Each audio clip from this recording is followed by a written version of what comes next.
Good evening, everyone. What is up? It's so good to see everyone. Garth, how's it going? Great to see you, mate. Sorry we are a little bit late today, but yeah, let's dive on in today. Got another great day of Guild Wars 2 content lined up. The weekly has reset. PK, so good to see you as well. Hope you're having an absolutely excellent day. Still cannot believe we now have the Legendary Conqueror of Cerus titles. Absolutely wild. That's amazing. But yeah, let's sort of just get our bearings a bit and see what is awaiting us. Okay, now I would not mind actually. Let's also change this build. This is currently a DPS. Let's change this back to Dragon Hunter. Amalgam's just been like really cushy to play. That has been absolutely fantastic. Impact, that all stays the same for the most part. And then here, I like this trait here. Evolve skills no longer inherit bonuses from strains. More skills grant their strain bonuses. So where do I get a bunch of stability? Okay, I think it's Offensive Protocol Demolish. That basically gives me a bunch of stability. If I was to change this...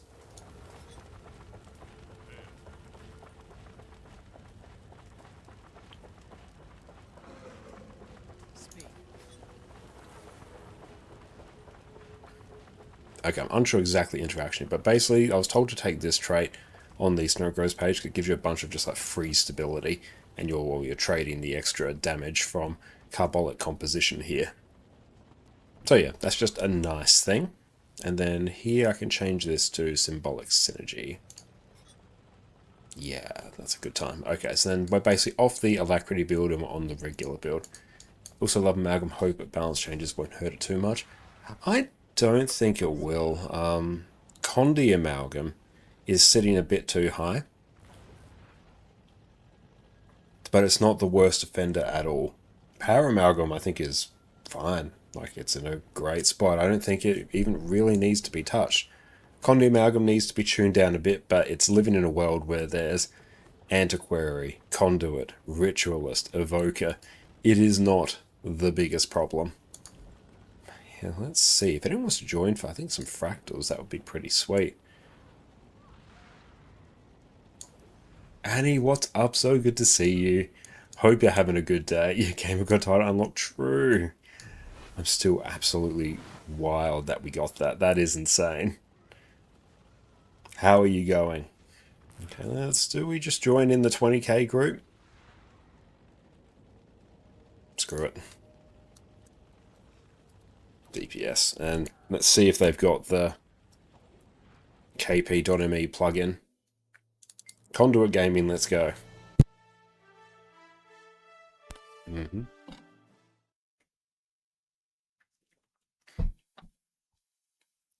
And plus, yeah, the Legendary Conqueror Cerus title now sort of serves as our just Omega kill proof for everything.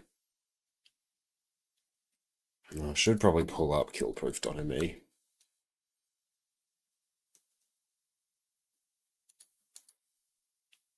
I'm doing good this side, eating Christmas food. Oh, nice, that's amazing. What kind of Christmas food are you eating? Yeah, I can't believe it's December now. It's absolutely insane.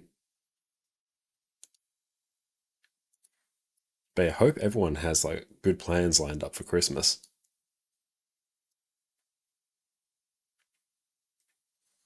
Okay, let's go in and just start blasting.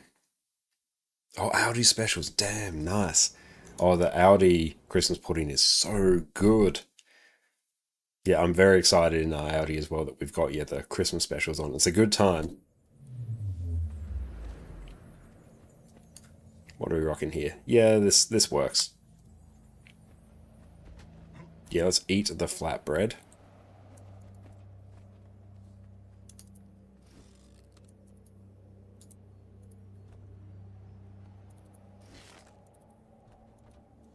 There we go.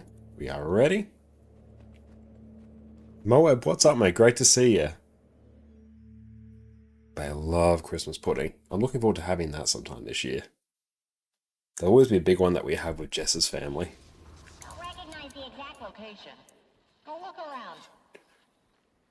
Let's follow the trail below. Grab anything you can Okay. find. Survivors take priority. We should also get the DRF tracker as well. Take them out.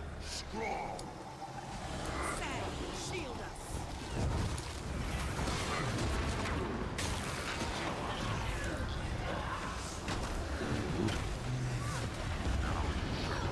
Nice. Oh yeah, everyone's pumping. I'll be Rex, what's up, mate? Good to see you, mate. And yeah, thank you, Andy, for that. Really appreciate that. Everyone, make sure you check out Rex as well. I see. But how you been, mate? What's up? In the dark. Arya? How? Faster.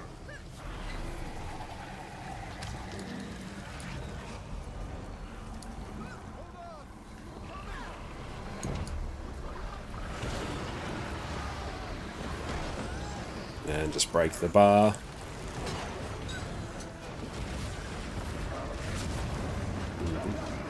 Nice, there we go.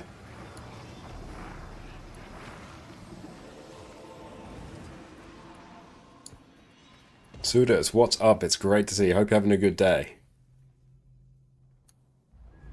I'm keen to see just how much gold we can make from fractals today. And we've got Corrupt Boon. What that was really any things that are going to cause problems.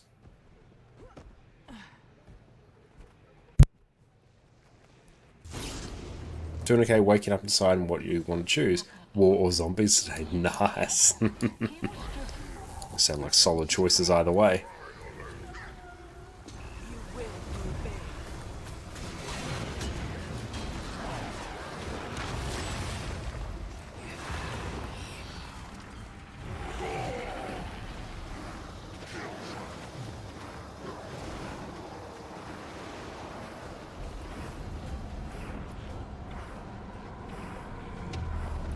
Okay, we're in business now.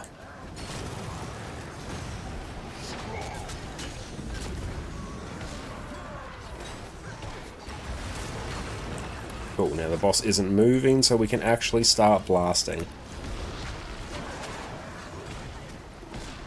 And wait for that infamous conduit ramp.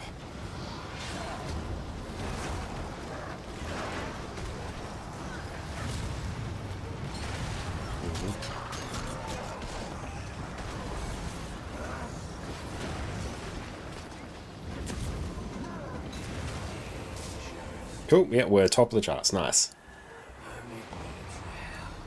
Wait, the second is daily fractal. Is this an actual daily fractal? I'm not sure. It's part of like the daily CMs, but I wouldn't be able to tell you if it's one of the dailies yet.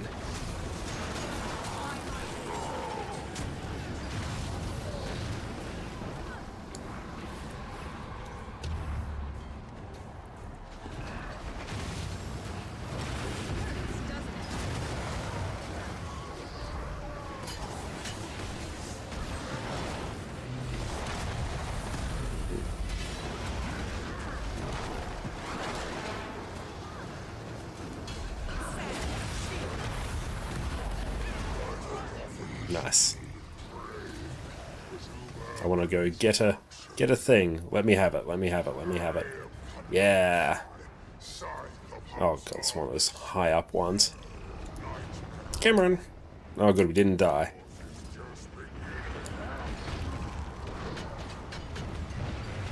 Got him. Oh. Terrifying.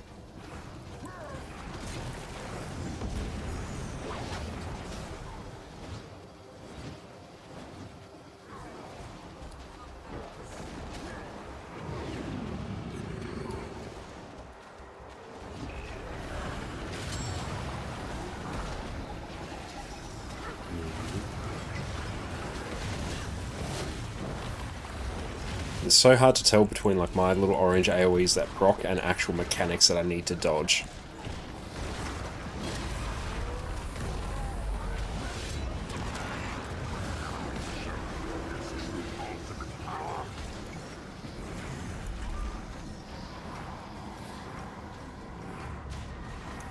There we go. He hasn't stolen any boons yet.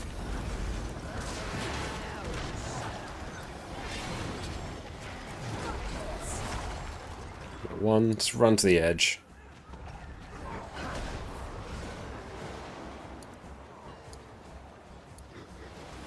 Conduit is very good for this fractal.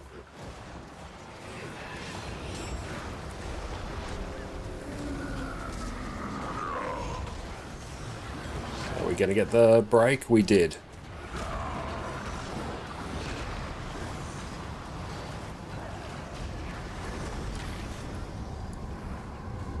This is getting to the point in the fight where it's actually really hard to get the CC bar breaks.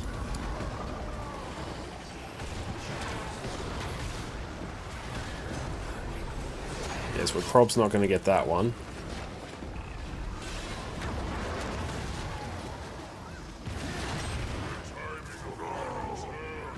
Okay, give us a mechanic. Oh, I hate when that happens. Give me a mechanic. Good, I'm close to it.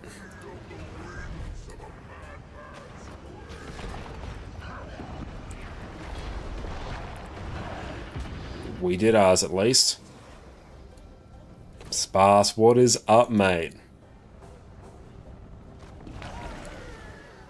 I had a bad feeling about that.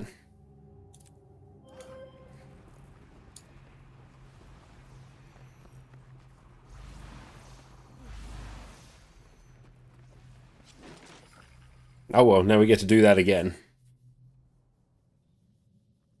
But congratulations on getting the title, Sparse, and thank you for all your help in organising and leading those runs. I really appreciate it. Still wild. Captain Death? He's dead? We can't begin.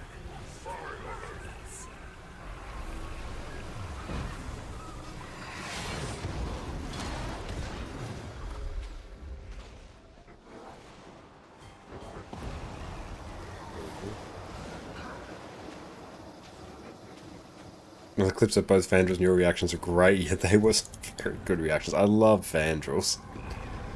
Both he and I expressed the same level of complete shock that, wait, we were doing LCM this whole time? I thought something seemed off about, you know, the phase time. I don't remember seeing this mechanic on CM. Embodiment of Heart. Yeah, we need a separate title just for that.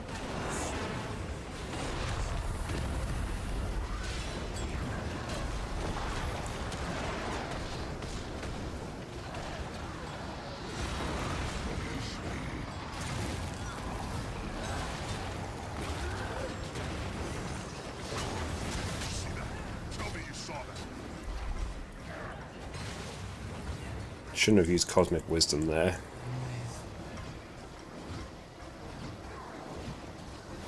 Oh, quickness on Ritualist is fantastic.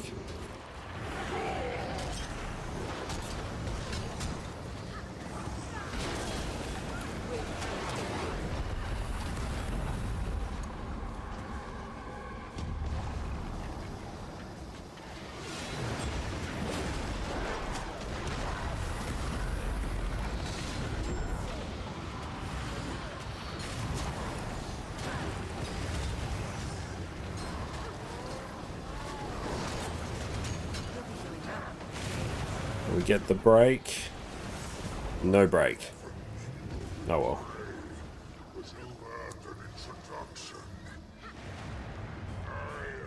Fire it off towards the back.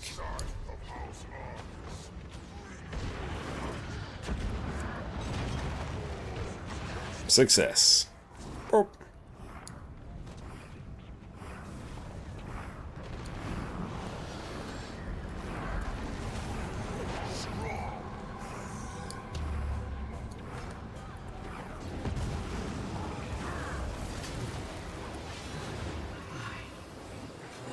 Now just gotta sit here and chill for a bit.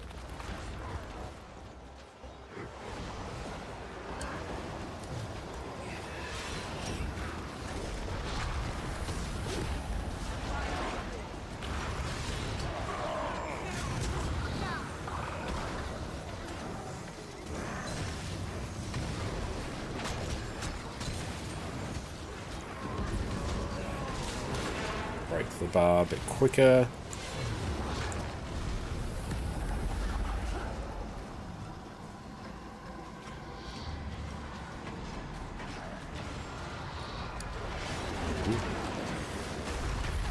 If you can get past the 33% split, it's basically a free win, provided that everyone knows how the next mechanic works.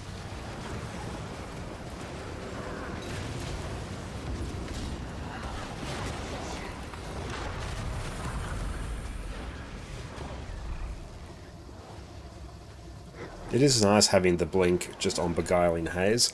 Makes moving around arenas like this just a bit easier. Less concerned with needing to make the run.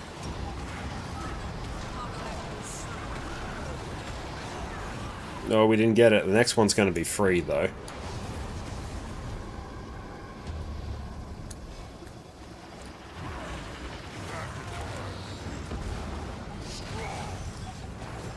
Instant break bar.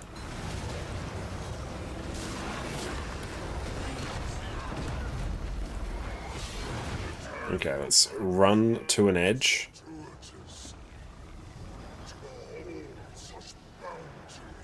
Please don't give me a late one. Okay, I don't get one. I really wish I would have gotten one, because as DPS it's much easier for me to deal with stuff. Cool, we're in business. Hard part of the fight's actually done.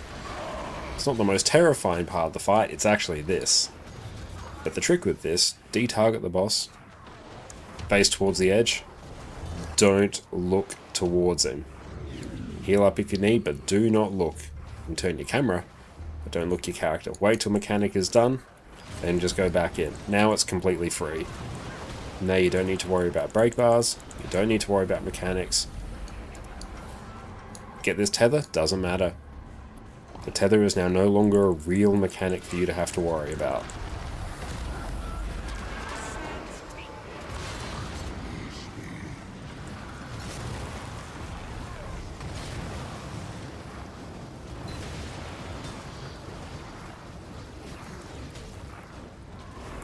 And someone was a bit of a greedy piglet in terms of DPS, let's get them up.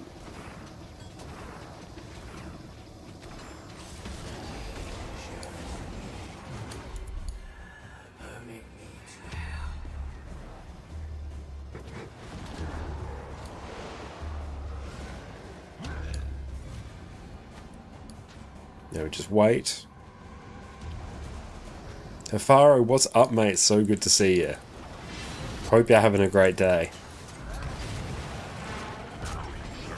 Just rocking some Fractal CMs on EU now.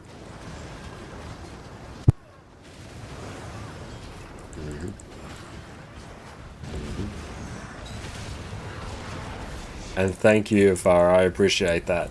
Yeah, if you saw last night, I had no idea. And Fandra was in the exact same boat. We had no idea we were actually doing LCM. We were just minding our business, doing our DPS rotations.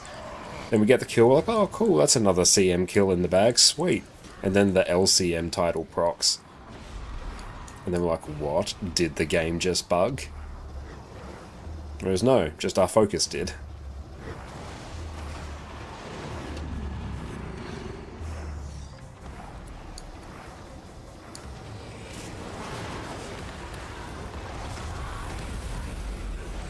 Oh.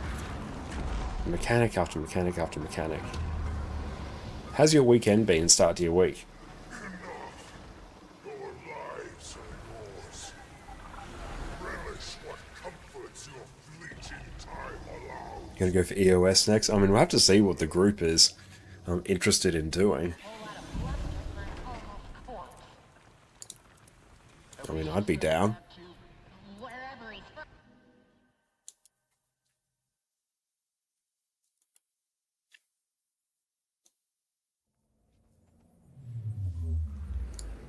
Sunquo, yeah, we'll stay on this one.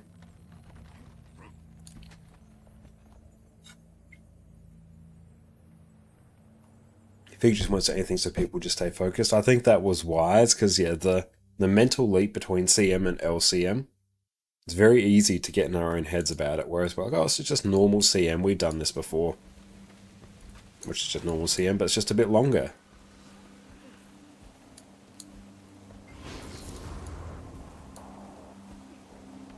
And this fight's going to be fun.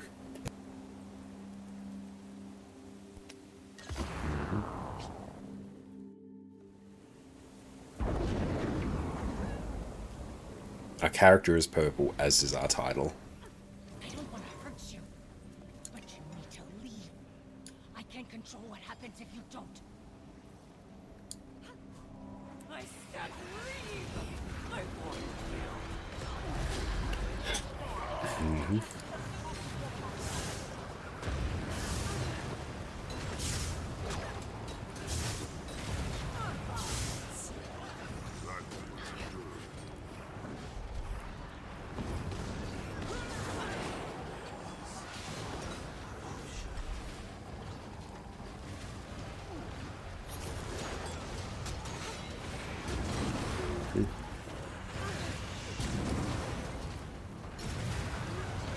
Break the bar. Oh, cheeky 37k. Nice.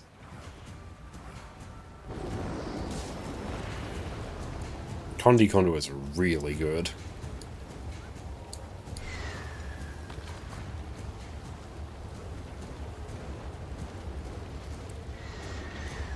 Pretty good defiance bar damage as well, honestly.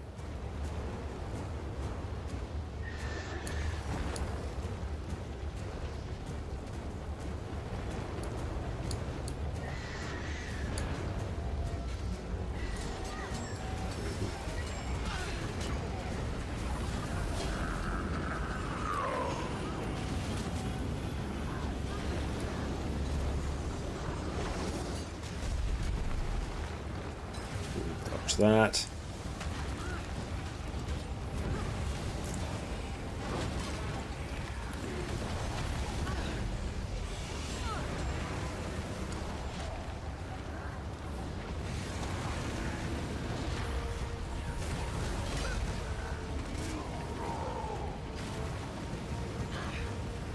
Yeah, I got the primo spot. We just phase. Probs.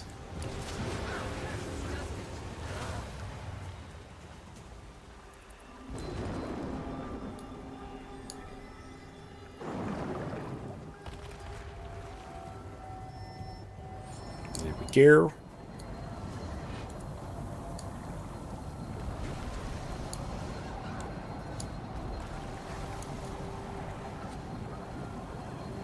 I'll be quite happy to take that.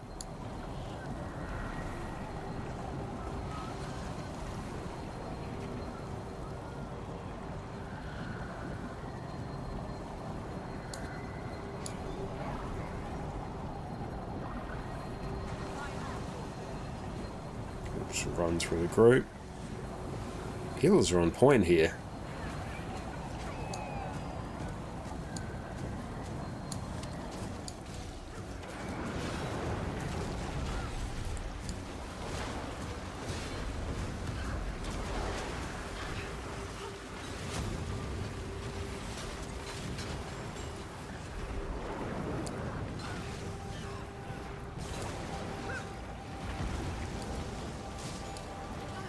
Oh boy.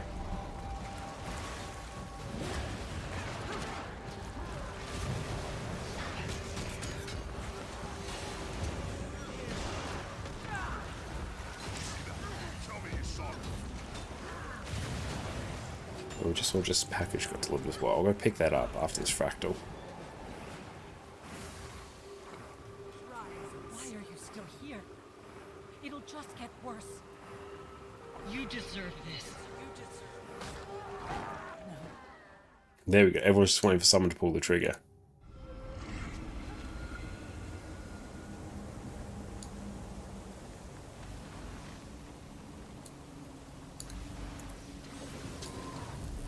Okay.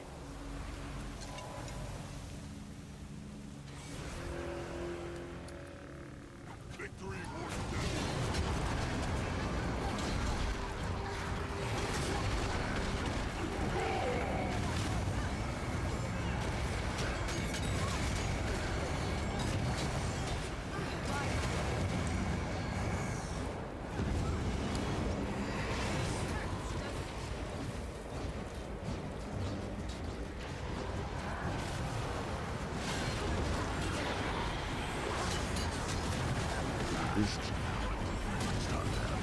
And break the bar.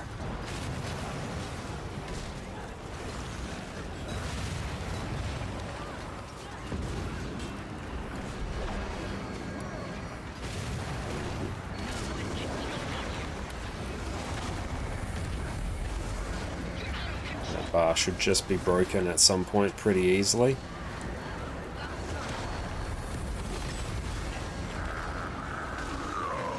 There we go.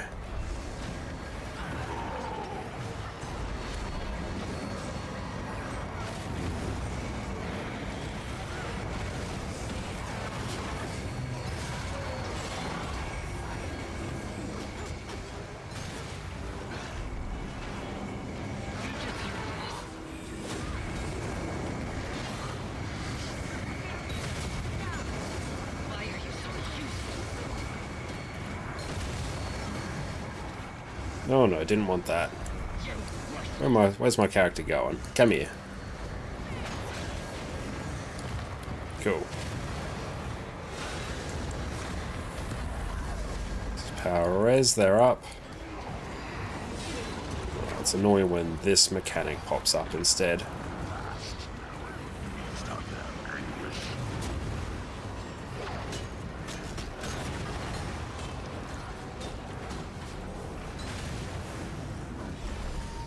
Nice. Wanted to do this for so long. Get out of here. Go. You heard me. Out.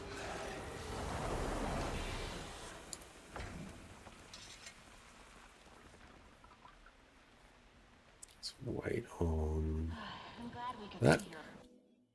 Cool. So we're going to go take a quick break and stretch our legs while we're going to grab just this package. We'll be right back. Janthe Wilds has launched, spears have been added to Guild Wars 2, and Condi Renegade is doing over 50k DPS. Why? I've been playing this game since the X-Pack launch, and it is the most fun that I've had on Revenant in a long time. Let's jump on this one quick while the going's good. Welcome back everyone. Condi Renegade is the new busted DPS build, so it's time for a crash course so we can experience the sheer power of it before ArenaNet realizes what they've done. No matter what though, the introduction of Spear with Janthe Wilds has given us an incredibly fun build that feels amazing to play, has a simple, easy to learn playstyle, and honestly has some amazing looking skills. So let's jump in quickly and cover this hilariously powerful build. First up, some Renegade basics. When you become a Renegade, you get access to the Color Scorch Razor Legend, which lets you summon members of her warband with some nice AoE effects. After a balance patch earlier on in this year, the first color skill you use gives you the band together effect, which empowers the next one you use. So basically every second color skill you use is more powerful, which this plays out when it comes to your rotation. You also get access to Shortbow on Revenant, which with the Weapon Master system from Secrets of the Obscure, you can use on any Revenant spec. We won't be using it today, but it's a very fluid, high damaging, range condition damage weapon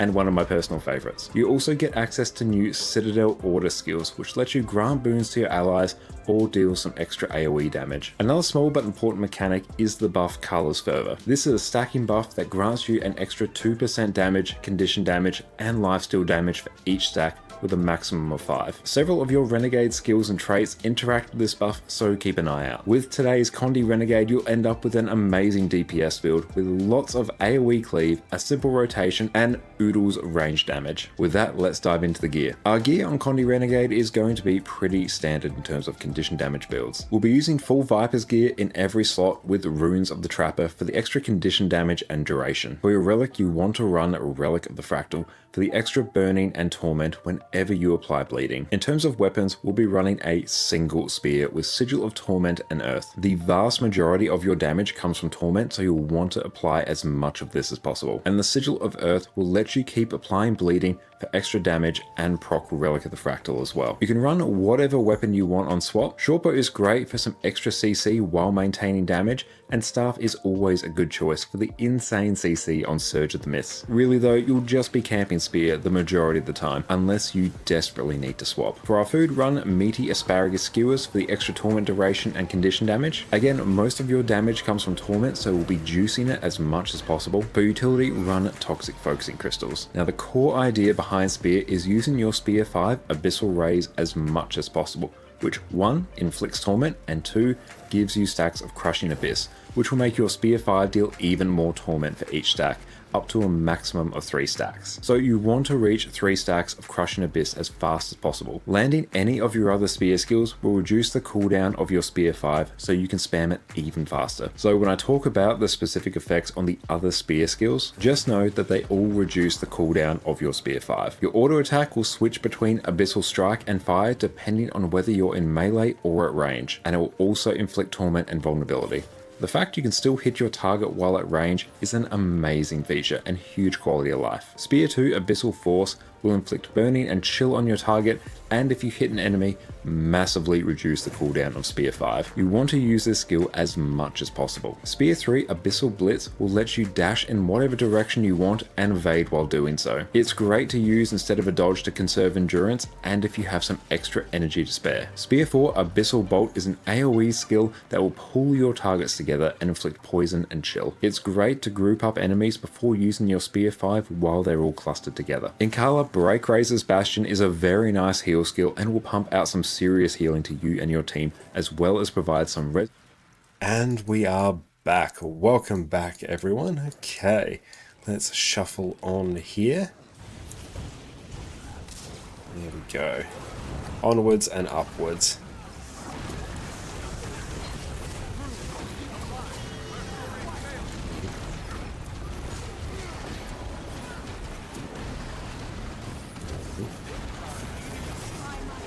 Nice.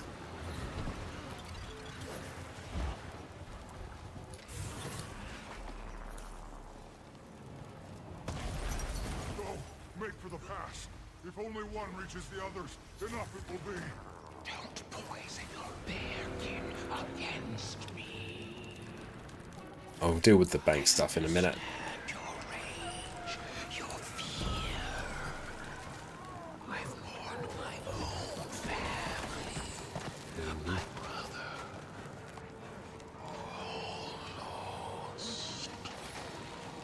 Cameron. AD. Bring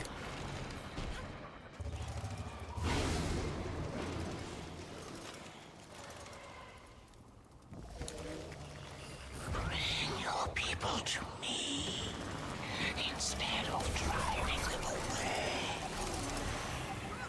We can no There we go. Okay.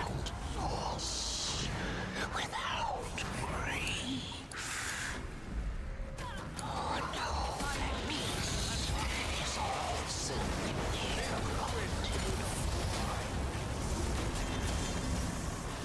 Get up. There we go. Hey, are you still with me?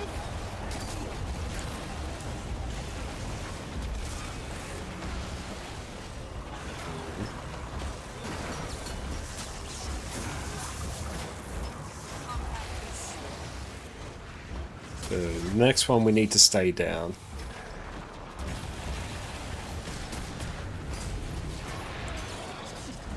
Yeah, on the CM version, you have to alternate between going up and staying down.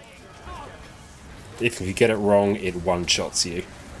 That's the big difference between the CM. On the normal mode, you don't ever really want to go up, because then you're missing damage, but on the CM one, you do. So I went up on the last one, so I'm going to want to stay down on this next one.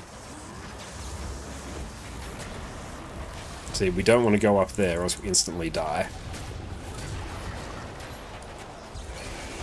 So they alternate.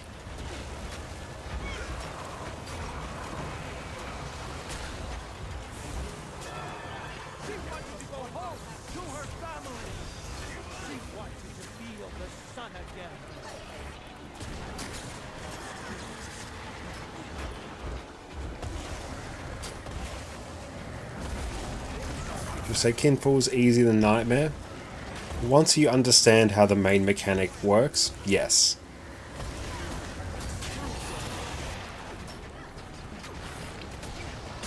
So this next one I'll need to go up. So it's going to move back now. We're in here, we're going to go up. If we didn't, we would have died.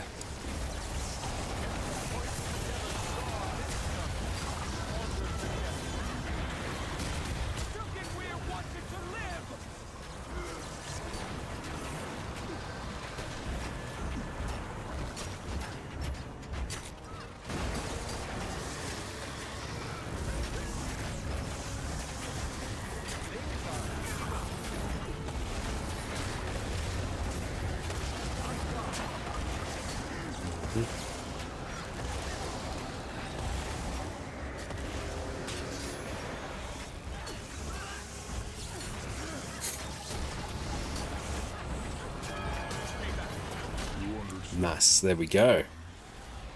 War of sacrifice. You feel no warmth and have none to give. Empty you are. Empty and alone. Poor, wretched. But yeah, once you understand which mechanic to go up and which one to go down, then yeah, it's not too bad.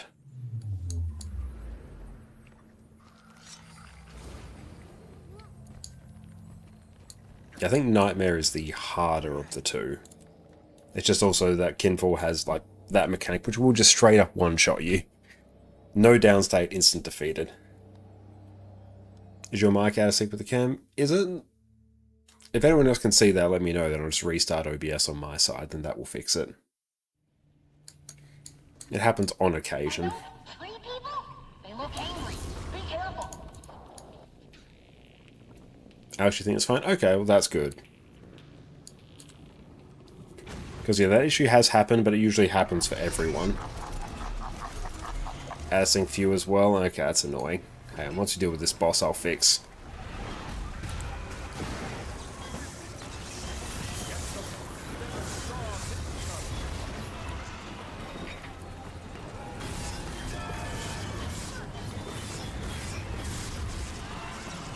Okay, let's just fix that now.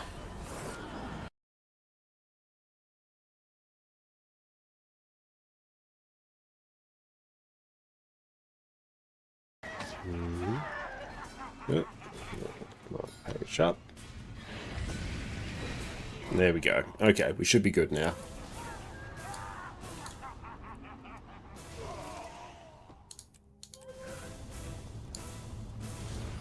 Cool, that should be better now.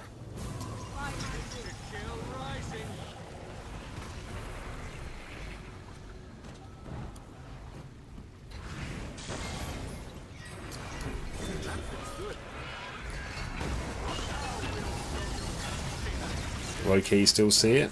It doesn't bother you? Okay, we'll stick with that then.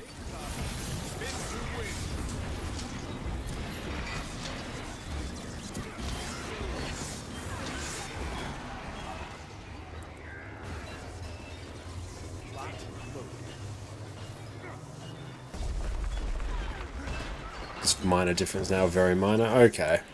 As long as it's very minor, we'll deal with it.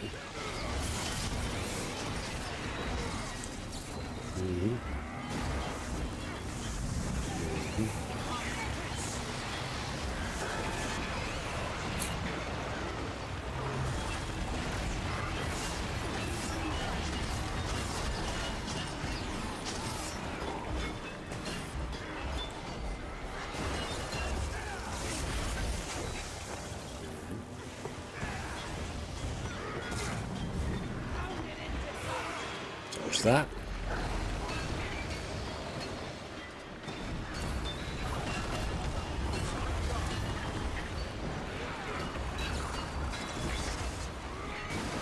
Nice, there we go.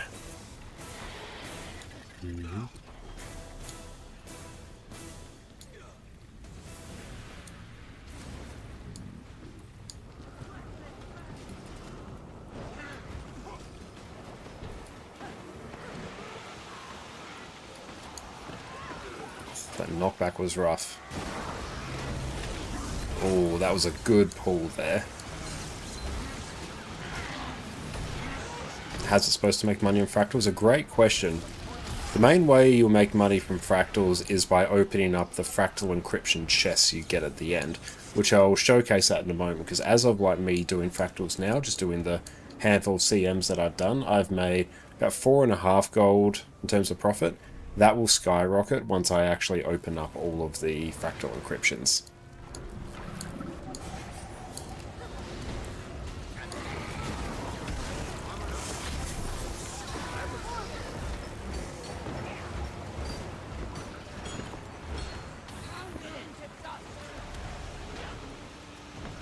Says, what's up? It's great to see you.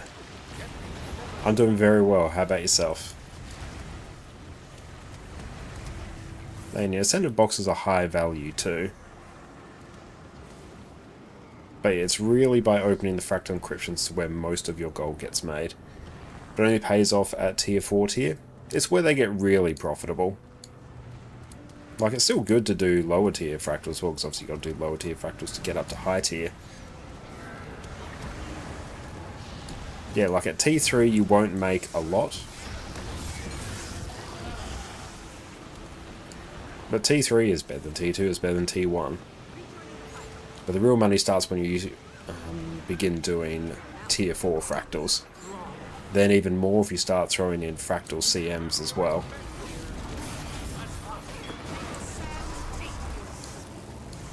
And if you can do them quickly, even better.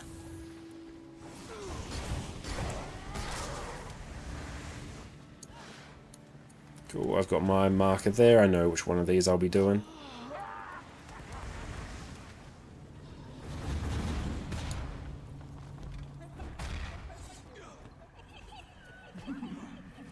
I 100% recommend grinding up to get into tier 4 fractals. You'll actually find, in most cases, tier 4 fractals are actually easier than tier 3. Because once you get to tier 4 fractals, everyone has a good build lined up. They have proper team composition. Everyone knows what they're doing. So tier 4 fractals are typically much easier than tier 3. How parts of fusing the rings? Yeah, that does take quite a bit.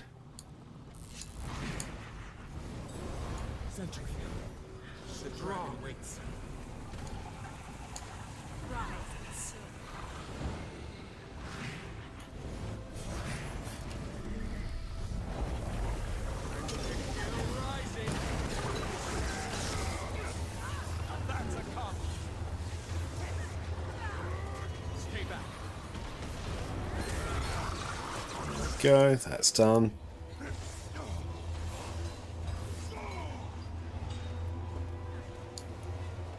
That one's going.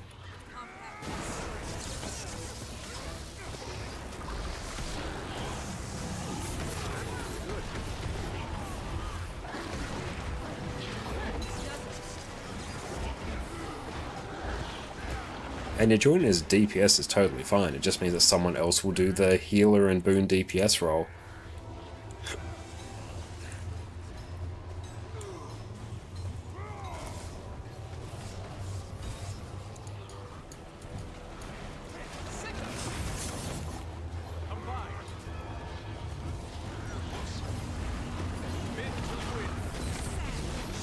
Mindless, what's up, mate? Thank you for the hydrate.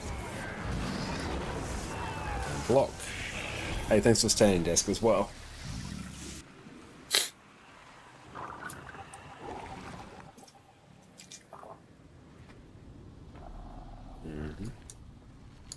But how you been, mate? Go deal with that.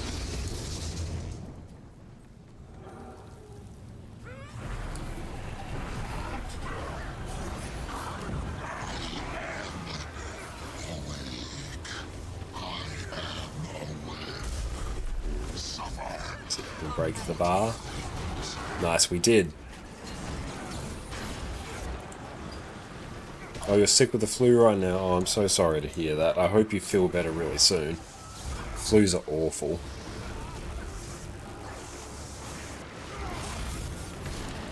Oh, playing some Warframe. Nice, I do really enjoy Warframe as well.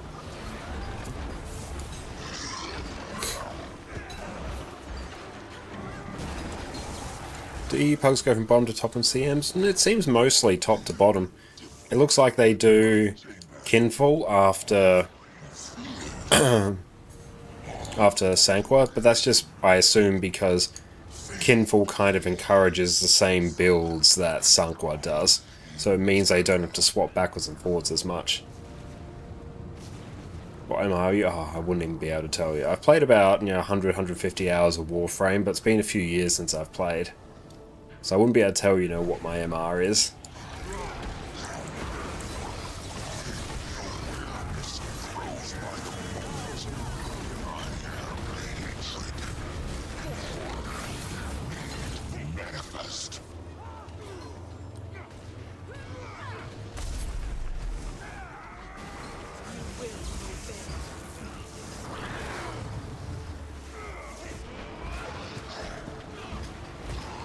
block.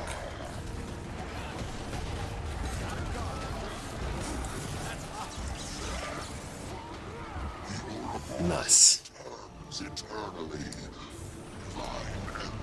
Did I complete the main story in Warframe? No, I basically got to the point where I think it was basically you found out who was piloting your Tenno. That's basically the point where I got up to in the story.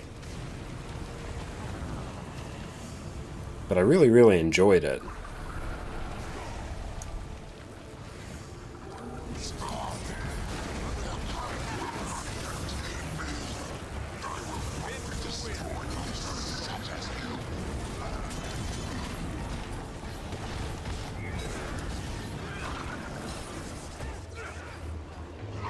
Oh yeah, the story in Warframe was insanely fun. I'm looking forward to eventually one day playing it some more. But yeah, like, especially for a free-to-play game, Warframe is peak.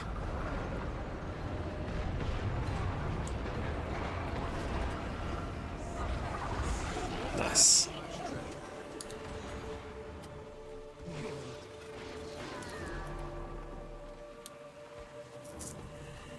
But nice, like just from fractals there.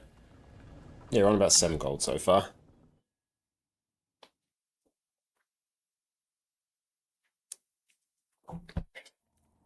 Warframe just absolutely nailed the act of moving your character around the map. The controls for it, the movement system is incredible. It just feels so smooth.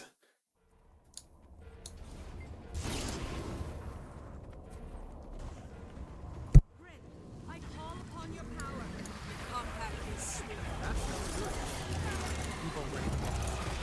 Just keep that there.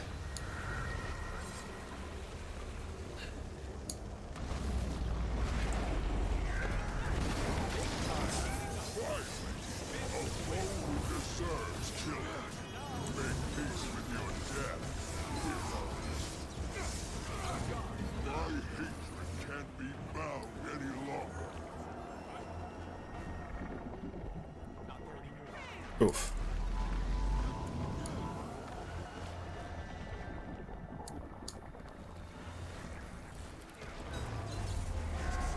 But yeah, like if you're running your full, like proper statted gear, so like if you're deep power DPS running Berserker, like yeah, you're going to be fine. And it's just a matter of practicing your rotations. And fractals in particular, they actually require you to play your character differently than what you would normally expect from a raid DPS build, because fractals are all about that Omega burst damage.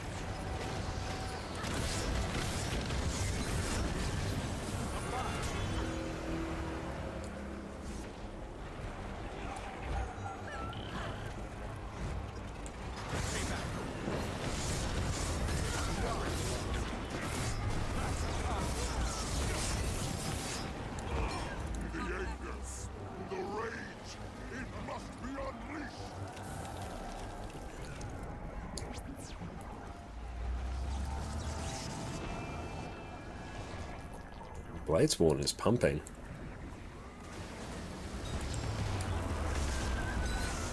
Scrap or Amalgam for fractals? Honestly, I think you can go either way. I'm really enjoying Amalgam, but Scrap is totally fine as well. They kind of serve the same function. Just one gives you Q DPS, one gives you A DPS. And they play super similar as well.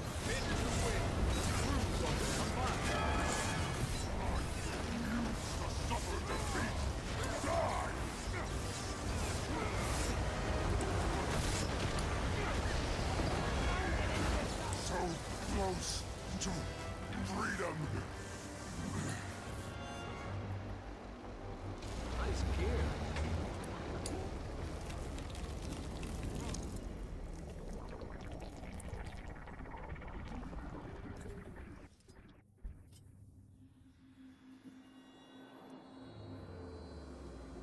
And yeah, I think Warframe has a bit more of a focus on actual grinding compared to Guild Wars 2.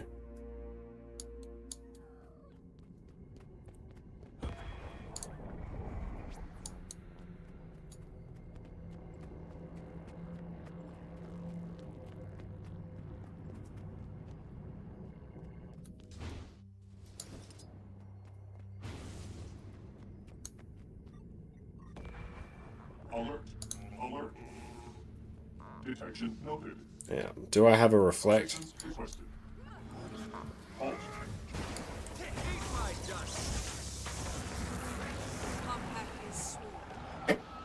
Does. Yeah.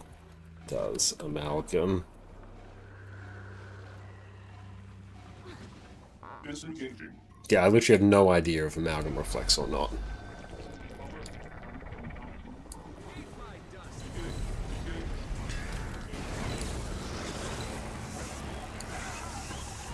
Task failed. Remain here. Yeah, is there actually a reflect?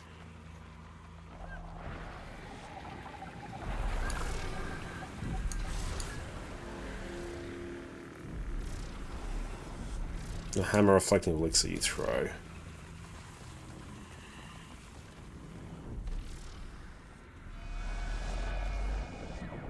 I mean, I don't have tool belt skills. So there's like the hammer reflector, I guess, but...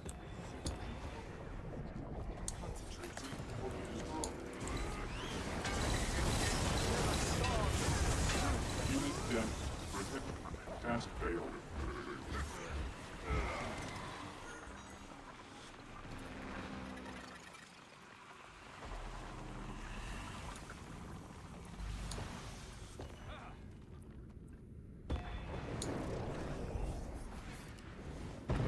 You have to end now.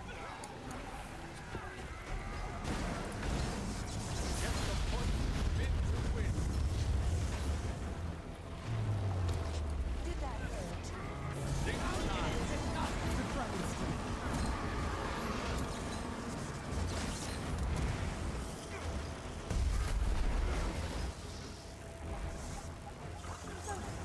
You'll always be suffering this way.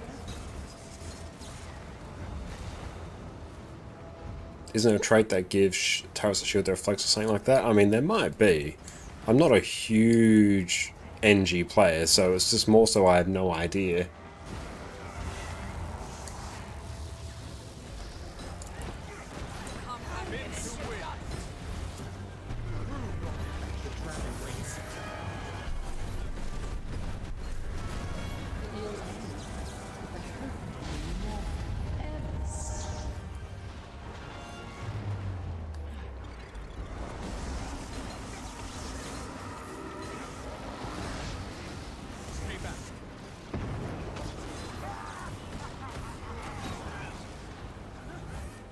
Don't fight, Awaken. Hold on to the rope. Squeeze it tight.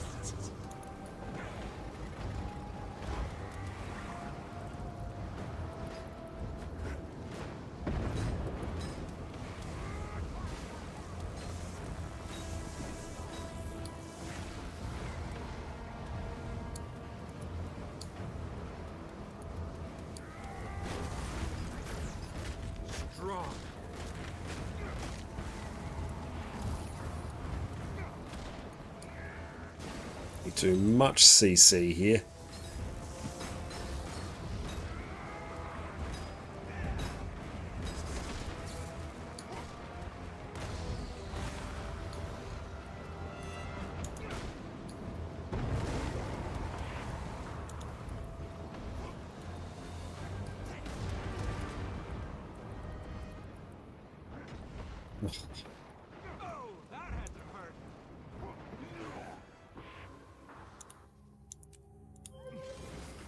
I don't know why we died there. Oh well, back we go.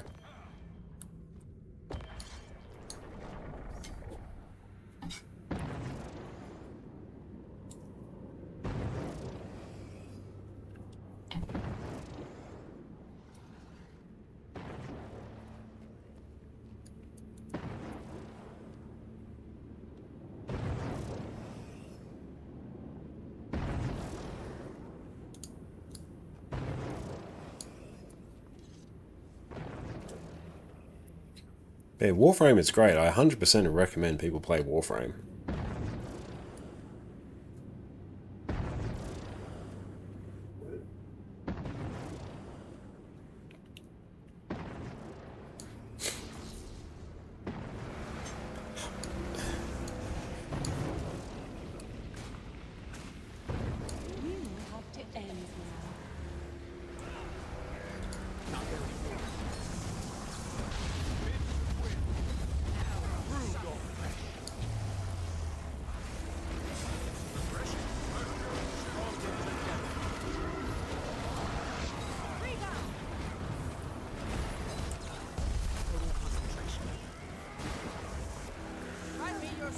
You'll always be.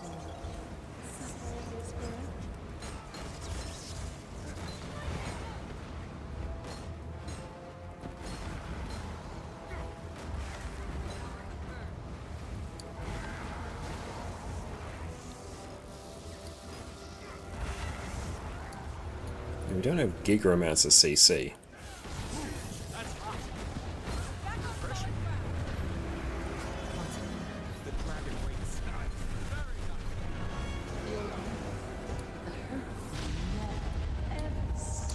I love the sound of that attack.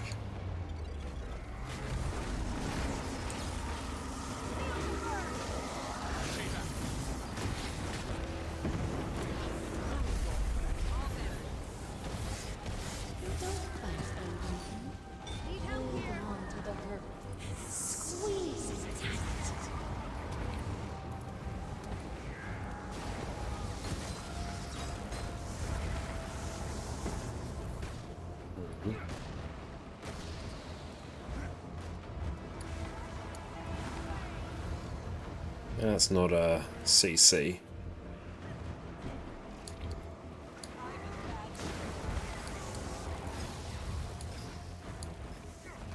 I've seen it. It all ends, but it never stops. Things are heating up. Stay back.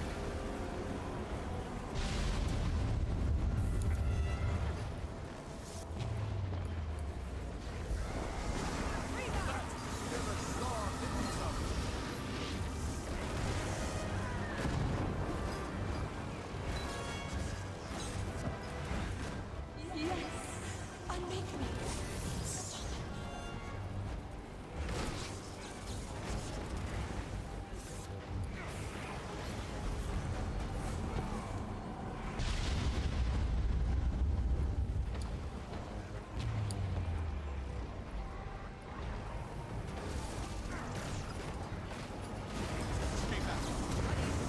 We got there. I do think pug groups, particularly for this fractal, try and act as though they have higher DPS than they do.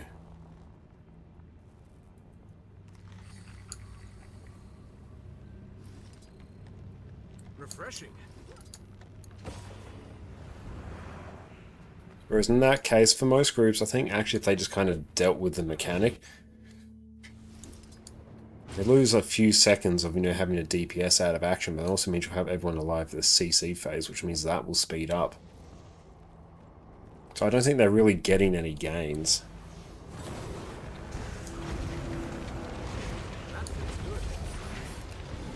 Just as a general observation.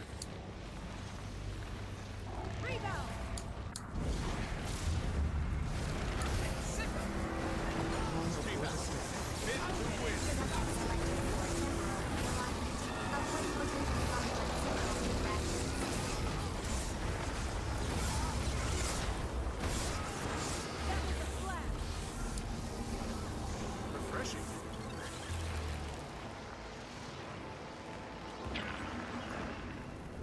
Stop. The consequences of Okay, your man. actions can be catastrophic. They harness the chaos of interminable space-time. Things are heating up. Override reactor initialization program. Production interrupted. Apply. Reactor initialization program override. No alternative.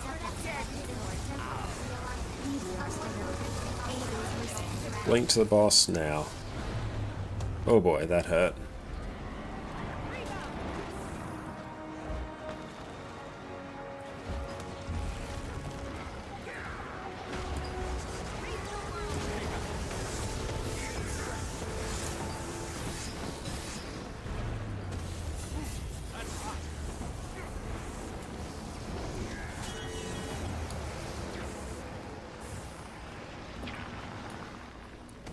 Are you insane? Burp. The system is inherently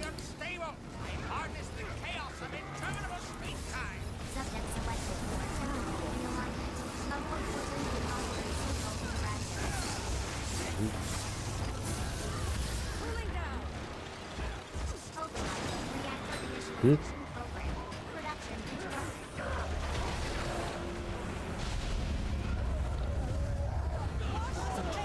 Now you're in my domain. I set the parameters. I control the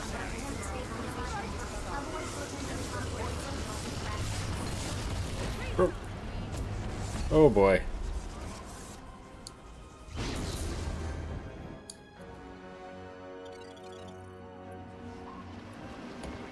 Okay, this part's going to be a bit cursed. Are you insane? This system is inherently unstable.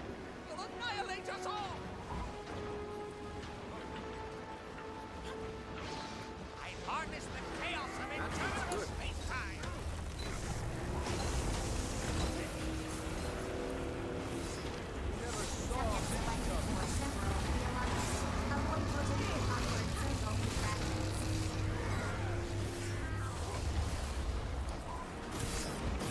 One person down. I think we kind of just kill.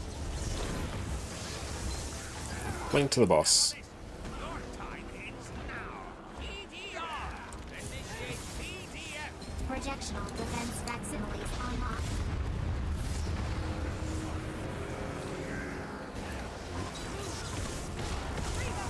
Link to the boss.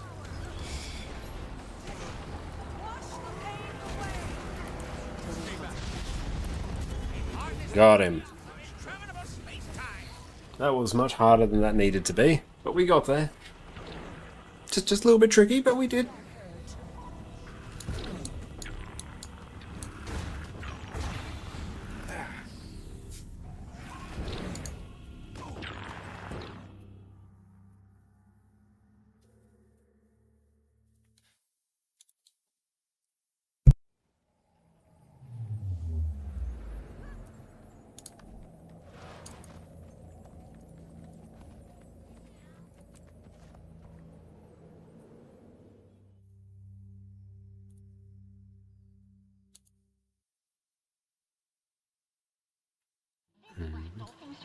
Oh, cool. Now just normal frackies.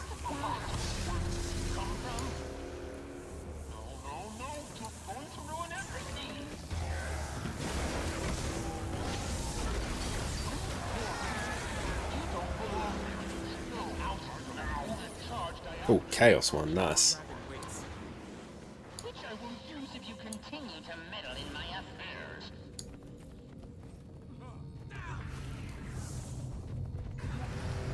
I don't understand. Instabilities are unprecedented.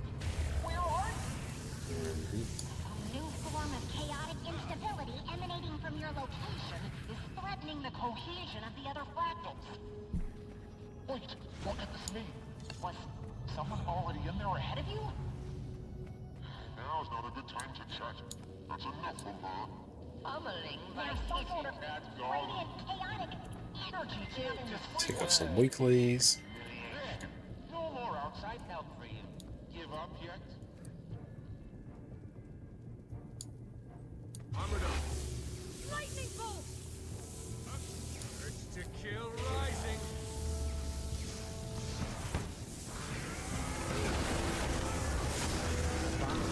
Fit to win.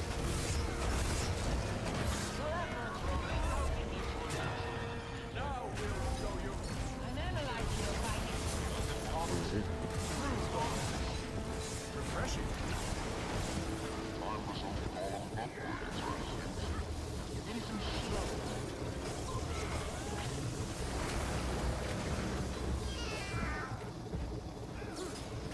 Gets the point.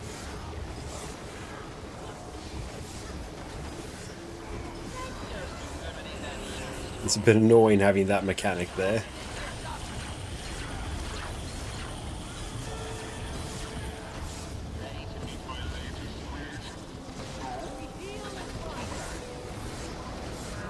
Mercury fails.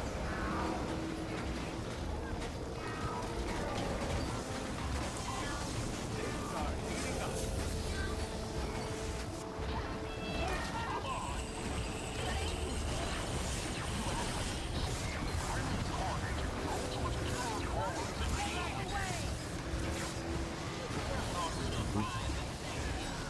There we go. I was going to say the mechanic disappeared, but nope, it's just, it came back.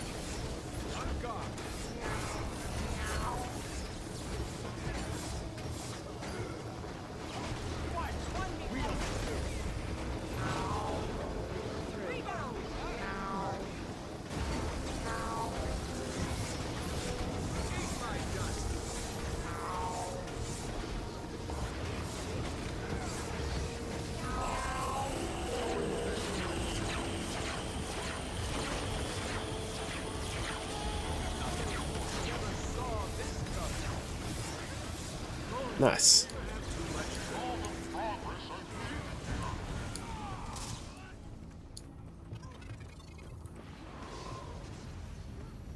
Sure is getting cold and dark, isn't it? Dodge. You imagine you're doing in here?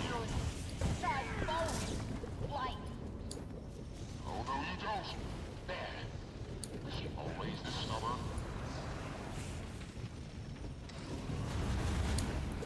Once that 200 IQ player get targeted by that AoE 3 times, dropped him precisely so he couldn't hit the boss in melee without standing one of them.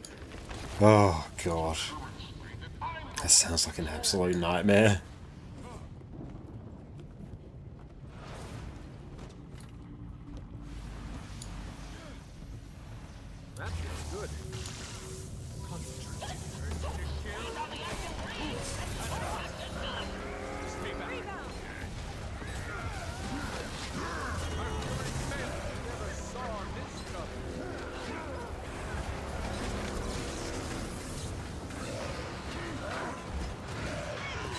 like my Support is required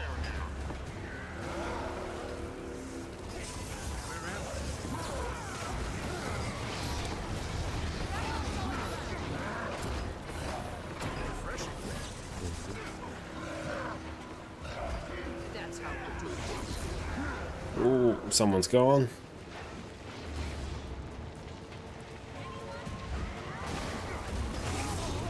Oof.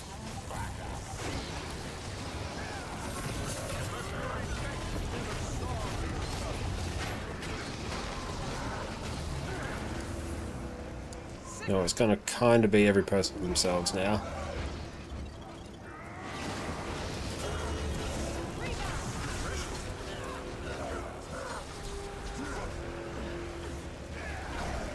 Got there.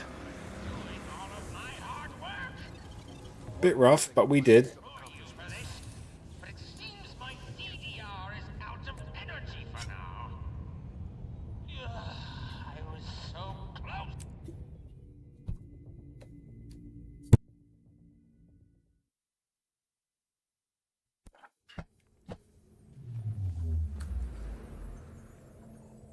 Yeah, we'll open up everything and then we'll see what we get. We'll see how much gold.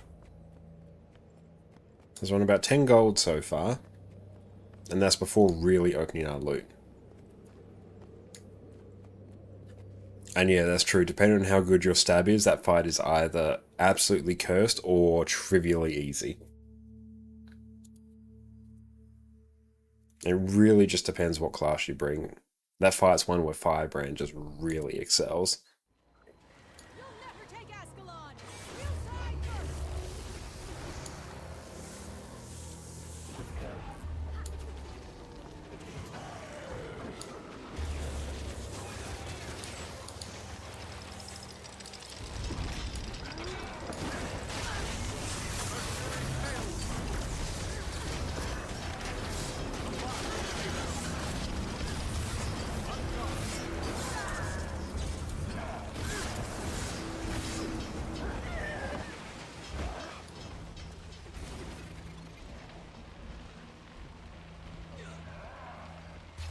Can anyone do the skip? I need to learn the skip. Yeah, went in a straight line. What a lovely day.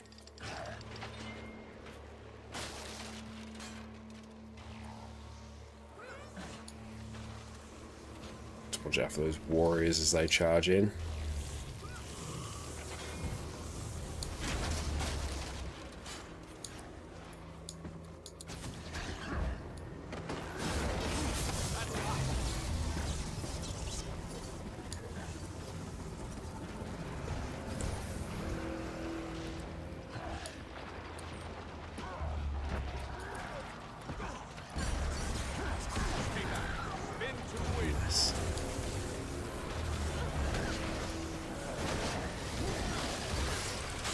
run in, just cleave everything down before it has a chance to get you.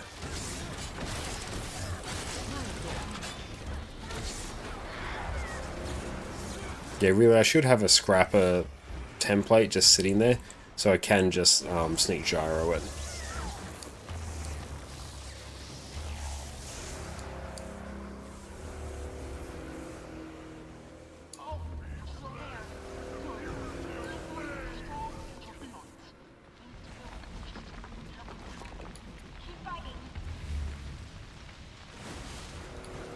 So it's 8,000 fractal relics is what I need in order to get the last potion.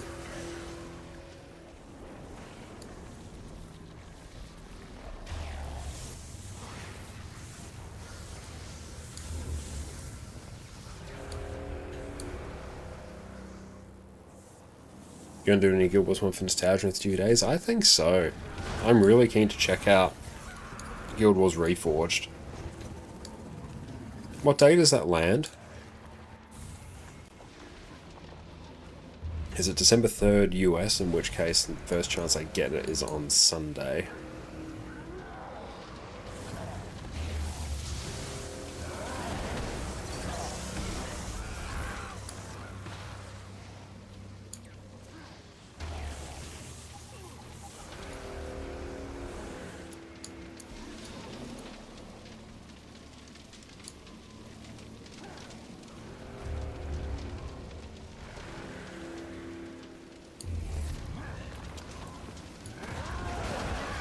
And they're gone.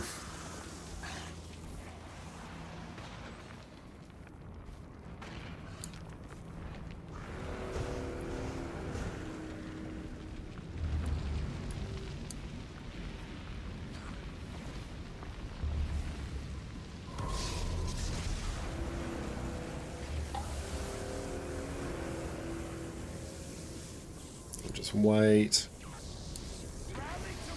Got 3 weeks of Warfare Sword for heavy boost. I don't think separating for full legendary. Oh, that's awesome, Angry Phil. Congratulations. That's going to be a huge step.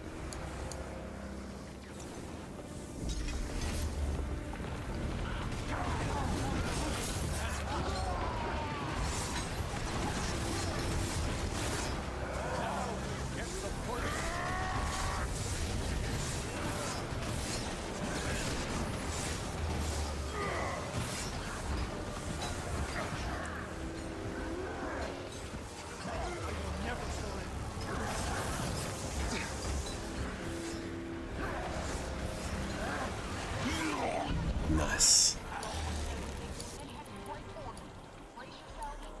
Yeah, there we go, cheeky 42k.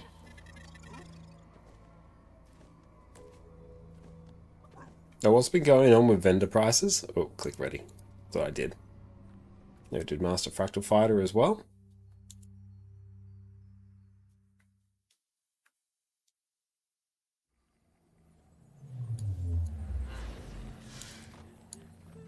Uncategorized fun. Do I even have a scrapper set up? I don't think I do. I need to override a set. Yeah, I might do it on this one. Shit. Straight off the edge. Super speed, we got the zoomies. Ah! I've never moved so fast in my life. Oh, the cripple.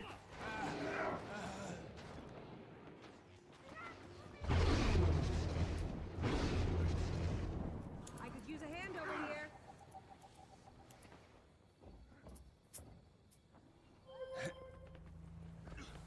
Ooh, that's unfortunate.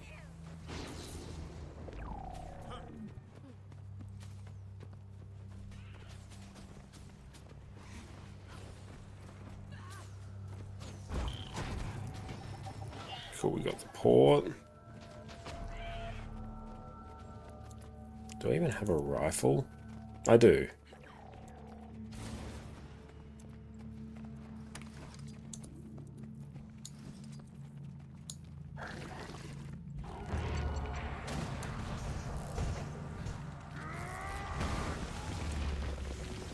Eat my dust. Mercury fails. Never saw this stuff.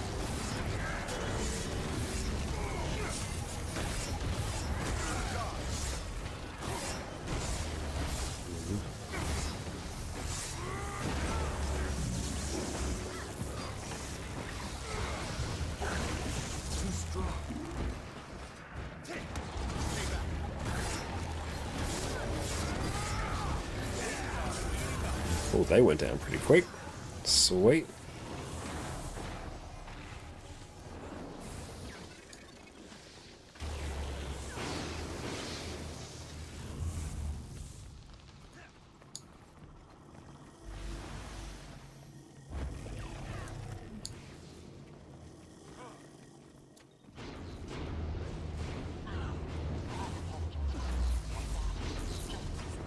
Never mind.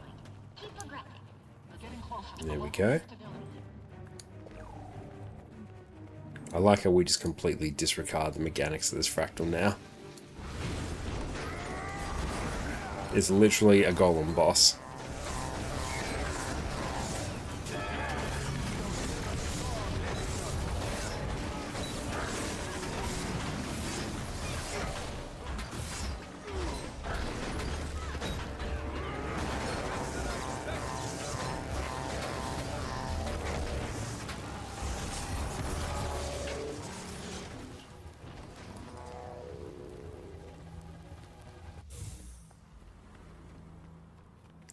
Let's see if we can do this. Refreshing. Oh, damn it.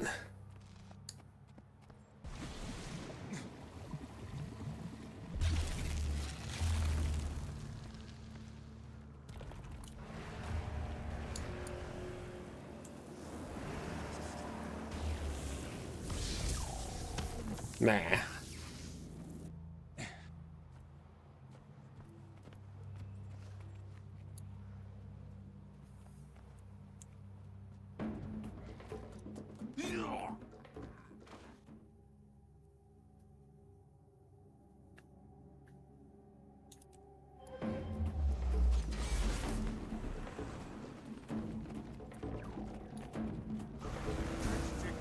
Catch you later, Mindless. You have a great day, mate. Reba, Inferno!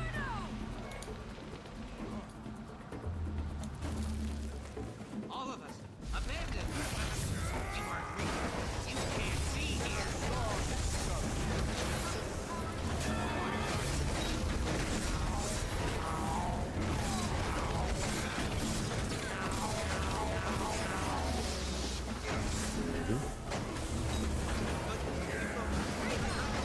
Rover, I'm going very, very well. How about yourself?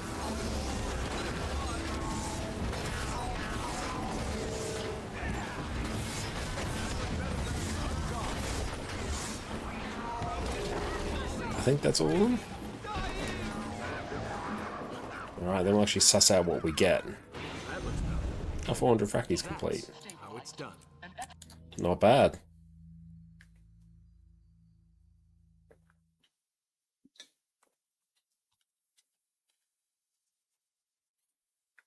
Aiden, what's up? And yeah, we were blasting through those. It was a reasonably high kill proof group that came from doing the CM, so once you get to the tier 4, things just get broken. Alright, so let's suss out what we actually got. You can never have too much treasure. We have to process loot from our other character as well.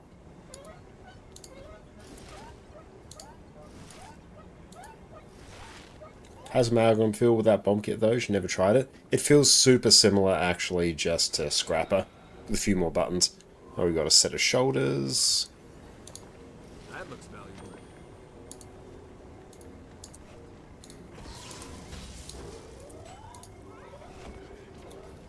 Refreshing.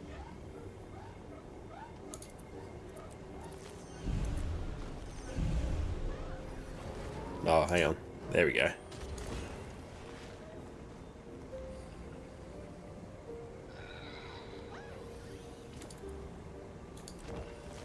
Is it hard to get in tier 4 fractals? No. Tier 4 fractals are super easy to get into. Hardest part's honestly just going to be actually climbing up to tier 4 fractals. The act of just getting into a group, chill as anything. You can never have too much treasure. Yeah, tier 4 fractals are legitimately easier than tier 3 fractals.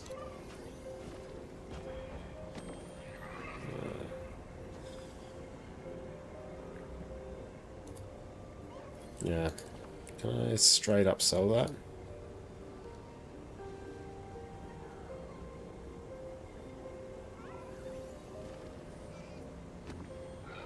It's It's asking you to do daily tier 4 building until you can see the LFG yourself. Yeah, that's the quickest way.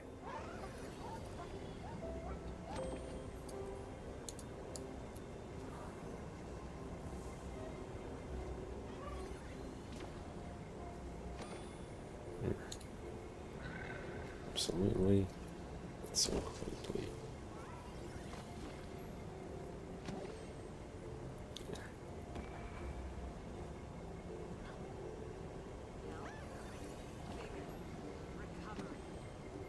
Excellent, what's up, mate? Yeah, it's better loot and better LFG. Yeah, you get another daily chest. If you do the daily tier 3s, you only get the 3 daily chests for each one you do. Whereas here you get 4.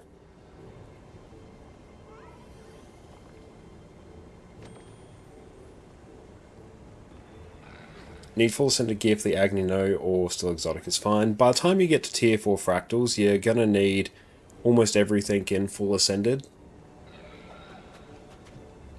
You can build up to it, like you start off with trinkets and then you can, start working on weapons, then armor and stuff from there.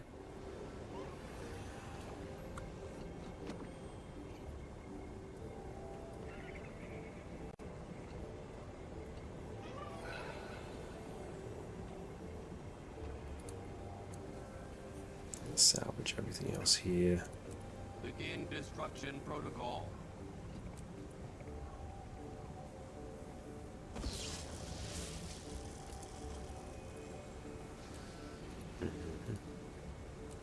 That looks valuable.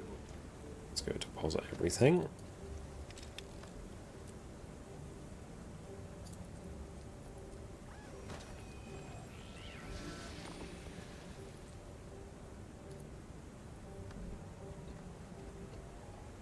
Yeah, there's a chance actually the sales might be on, or the X-Packs might be on sale right now.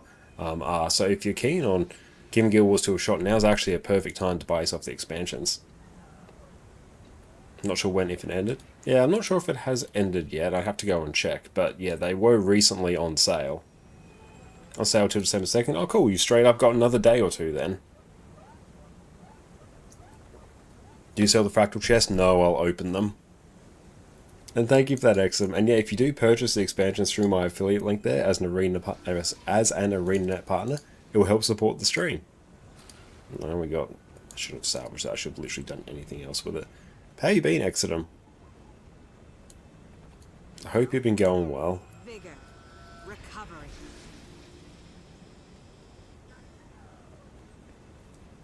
Where did I put my encryptions? I didn't sell them, did I? Oh, I did. Ha. I was going to swear you sold them. Yeah, I misclicked. This is why it's good to sometimes check the buyback tab. Yeah, don't do that. That's going to be really bad if you do that. Oh, pretty fine. Big stress last 6 weeks, but back to simpler ways now. I'm glad that you're back to simpler ways now. And yeah, hopefully that time wasn't too stressful, but I'm glad you're on the other side of it.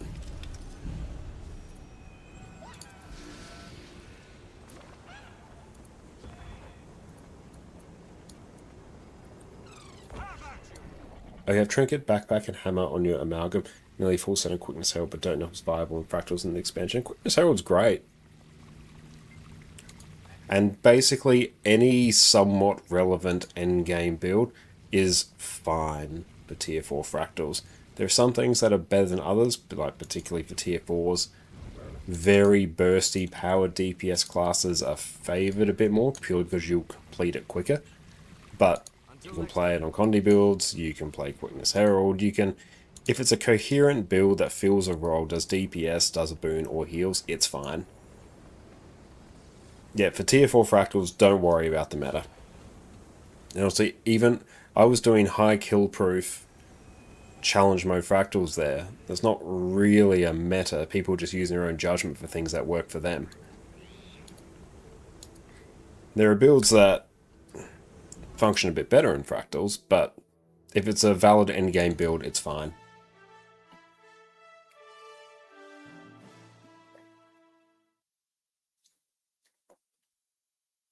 Oh, you can't change the weight class for Ascended gear. It will always be the same weight class.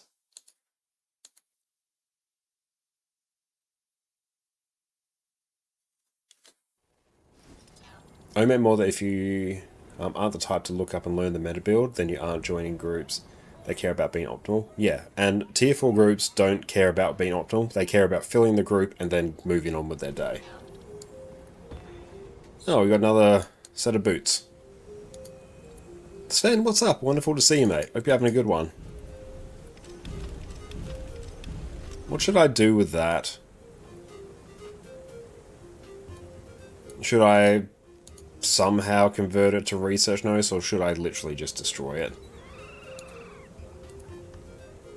But see, we got 2 ascended drops from doing fractals. Super useful if you need ascended gear. For me, because I've got all sets of legendary armor on this account, not particularly useful. Oh, you made the new Aqua Breather this morning. Congratulations, mate. That's huge. Well done. How are you enjoying it so far? Destruction protocol. Yeah, we've still got some of the achievements there we've got to work our way through. No, it's only useful for ascended armor. Okay, I might just put it in my bank and then I'll deal with it whenever I feel it's appropriate. Yeah, weapons you can vend it for 1 gold. Yeah, armor's meh.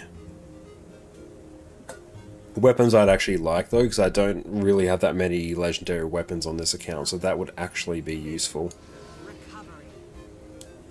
I'll salvage those later, but they actually form part of my gold.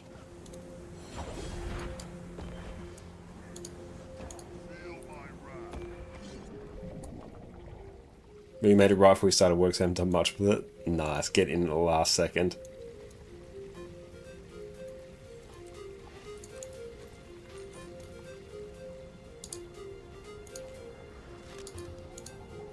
You can never have too much treasure. Cool, yeah, so we've made about 25 gold so far from fractals. I need to get probably another 45 fractal encryptions.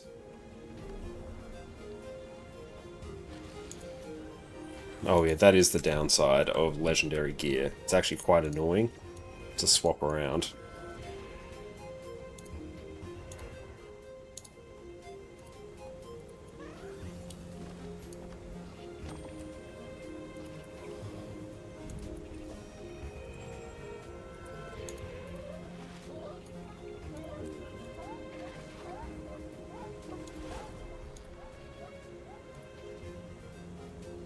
There we go. Okay, let's go pop these back in the bank. So I can salvage these and generate some more stabilizing matrices. So that actually is a bit of gold that I'm not really gaining at the moment.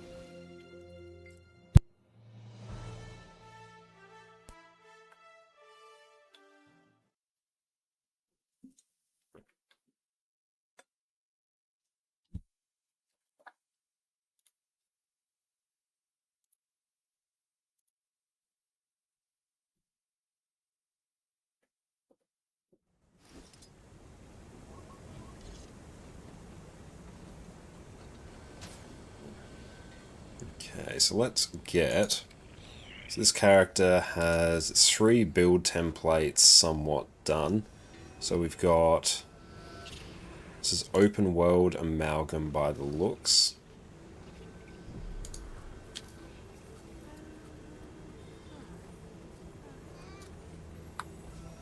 Open world amalgam.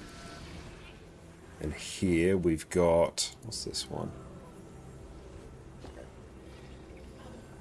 This is just a DPS amalgam. So we got...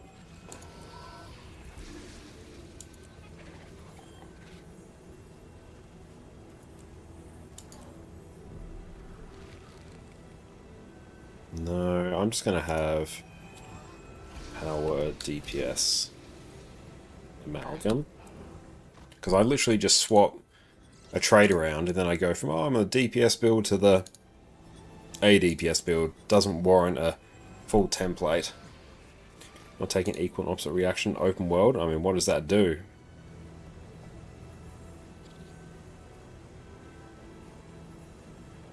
Yeah, I think this was straight up just Heisen's open world one.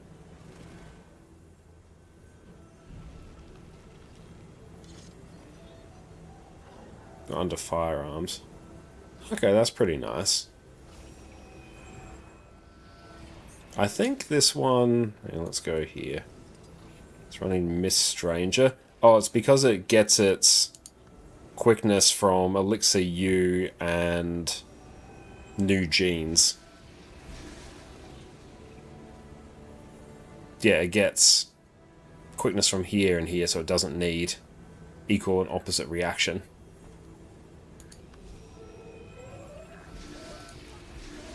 Okay, we've got that, so power DPS amalgam, so let's make this scrapper. Do I not have scrapper? Vigor. Recovery. Quick and stab would be quite good, but I think it actually does have somewhat reasonable stab up time. I'll try it out at some point. Okay, let's run. Yeah, I actually got to go unlock.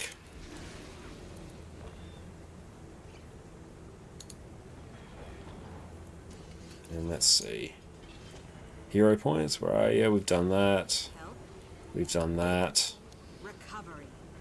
Ah, yeah, so we've got to go hit up the Heart of Thorns ones. And where are we at? Path of Fire, they should all be done, except there. Then EOD. Oh, EOD we haven't touched. 5 and 9. Let's do some in Heart of Thorns. We're actually going to be doing these a little bit all over the place. Let's go. It gives us time for all of our fractal encryptions to come in. Right, so I need to show pathing render, pathing window toggle. Here we go.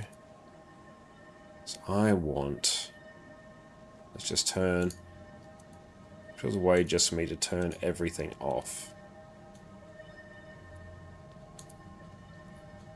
Can I control click? No. Oh well.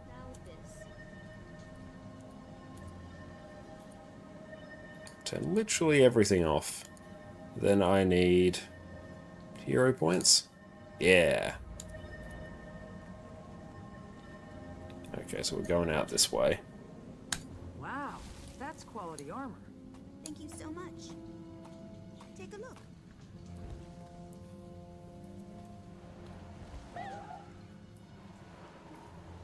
Oh yeah, the first checkbox should disable them all. Yeah, the annoying thing is though, because I only want like one thing to show.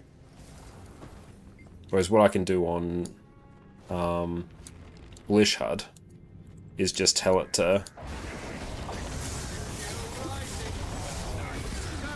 Yeah, what I can do on Blish HUD is tell it to only use the one thing.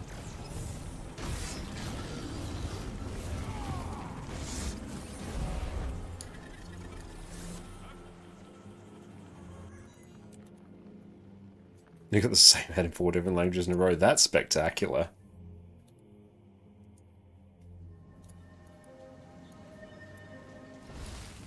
Commander, over here.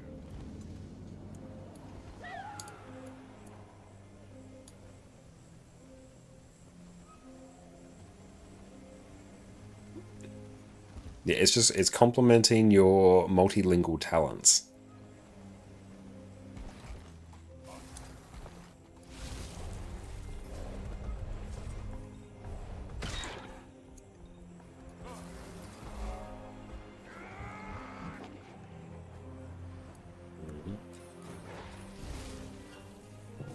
Open. Oh no!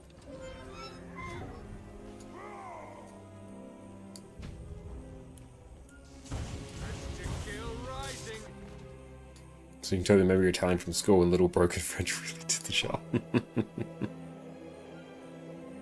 That was much more than me at the very least.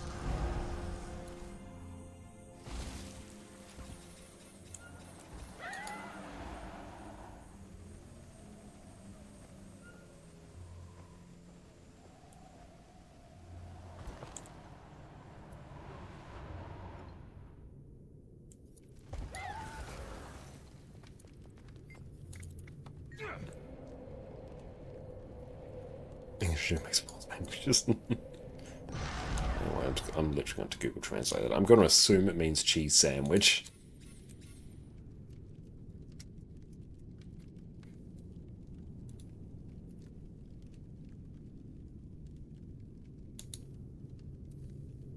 Baguette, yes, yes, cheese.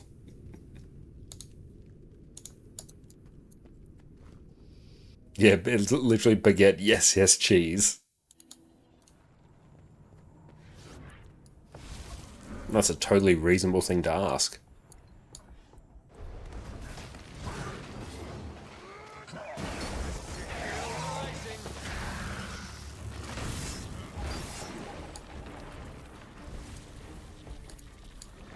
Oh, that's a bunch of airship parts. Nice.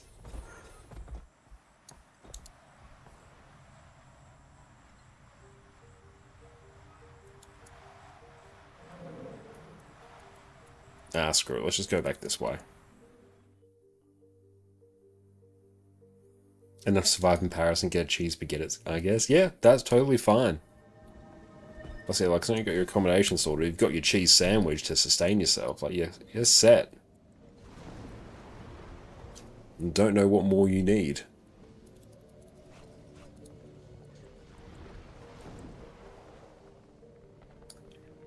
I'm not going to bother doing the veteran stonehead. Now you're hungry. Oh, Jess made some absolutely wonderful soup last night, which was very helpful in clearing out more of my cold as well. But yeah, it's like a big, chunky chicken stew. She made like 20 serves of it. It was absolutely wild. Ooh, a croque monsieur. That is a good shout, actually. Had one of those about a year ago, and yeah, that was incredible. In 2 days, you're finally able to change your username again.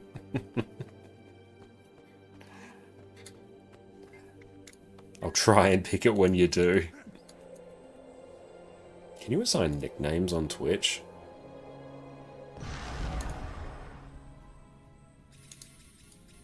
There will you be wandering again? Hang on, this path is getting a bit confusing.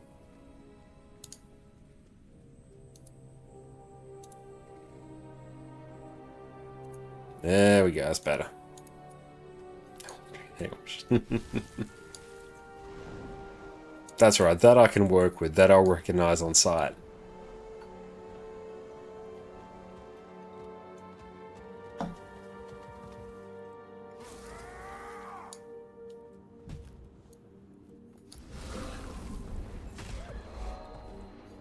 Yeah, we'll just open up many airship cargoes.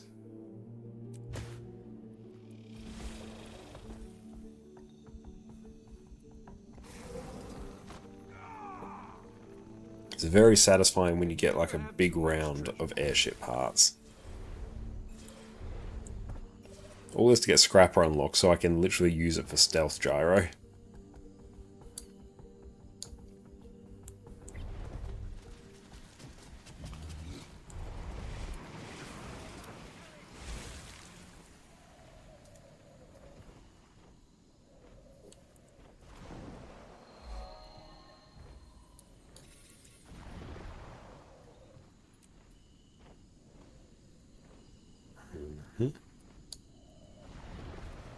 But yeah, Timey Hud's putting in work.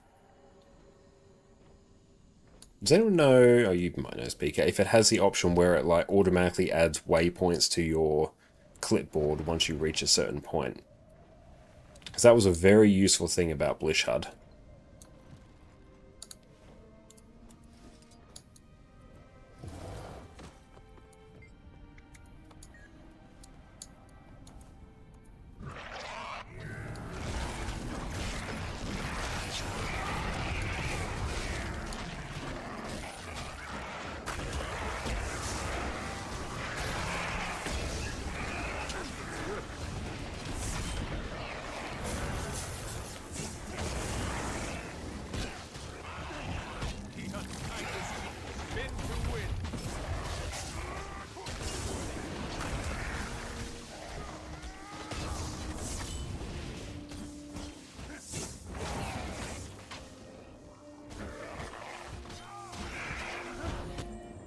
Nice. Don't think it does. I'm pretty sure they haven't added lure support from Blish HUD pathing. Fair enough. Is this not Blish HUD? No, it's not. This is Timey HUD. We're using it because it like integrates directly into Nexus. Oh no, we did that, I guess. Okay, where are we off to next? We've kind of done everything out that way. He recommended map site to help with achievements. Honestly, in that case, I would just recommend installing Blish HUD, which I've got a guide on how to install over on my YouTube channel there. And outside that, the Guild Wars 2 wiki. The Guild Wars 2 wiki is just the best resource if you want achievements. Like, it will literally have, you know, the exact waypoints, location the map you need to go to for more or less any achievement out there. And Blish HUD will just be if you don't want to leave the game itself. It'll just show it. But yeah, Blish HUD in combination with the wiki, like, you are set.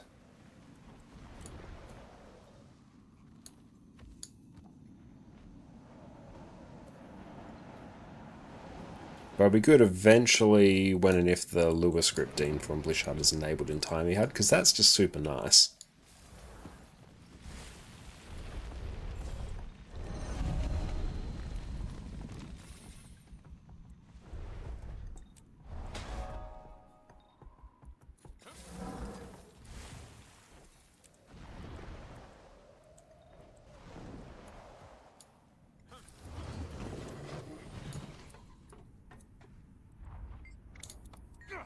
On 7 of 11.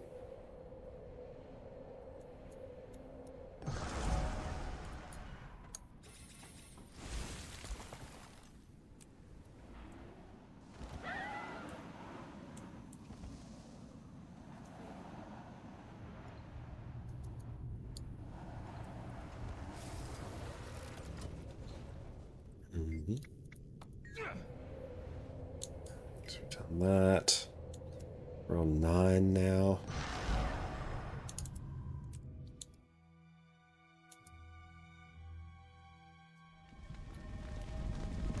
So 4, back up we go. Stay on alert. This jungle healing gets dangerous overnight.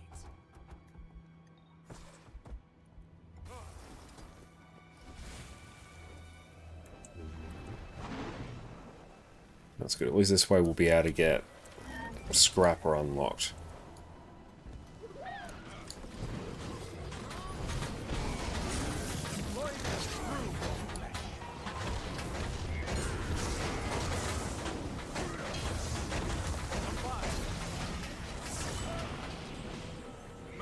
Nice.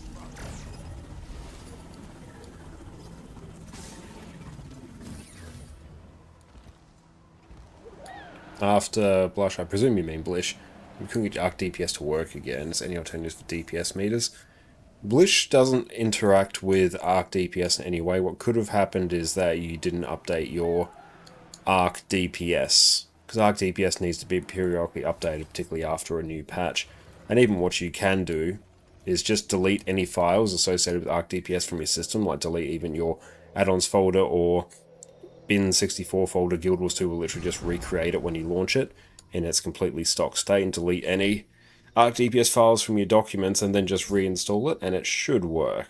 But yeah, they don't interact at all. And in terms of DPS meters, no, there is no better alternative than Arc DPS.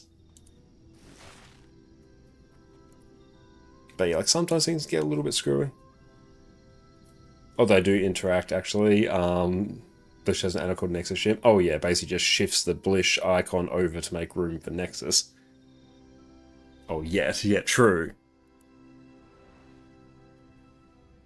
Okay, let's see, I think I'm missing one. Oh, I'm missing that one. Let's go get that. There's a waypoint there. Miss Badger, what's up? Great to see you.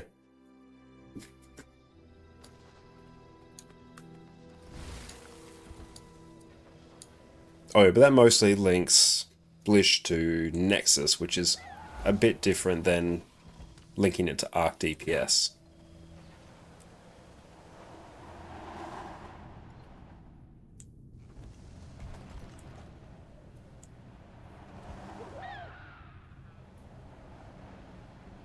Spoony beans? No, not today. I've been good today. Oh, you're off today, so get to watch on Twitch. Oh, that's great to hear. Hope you really enjoy your day off.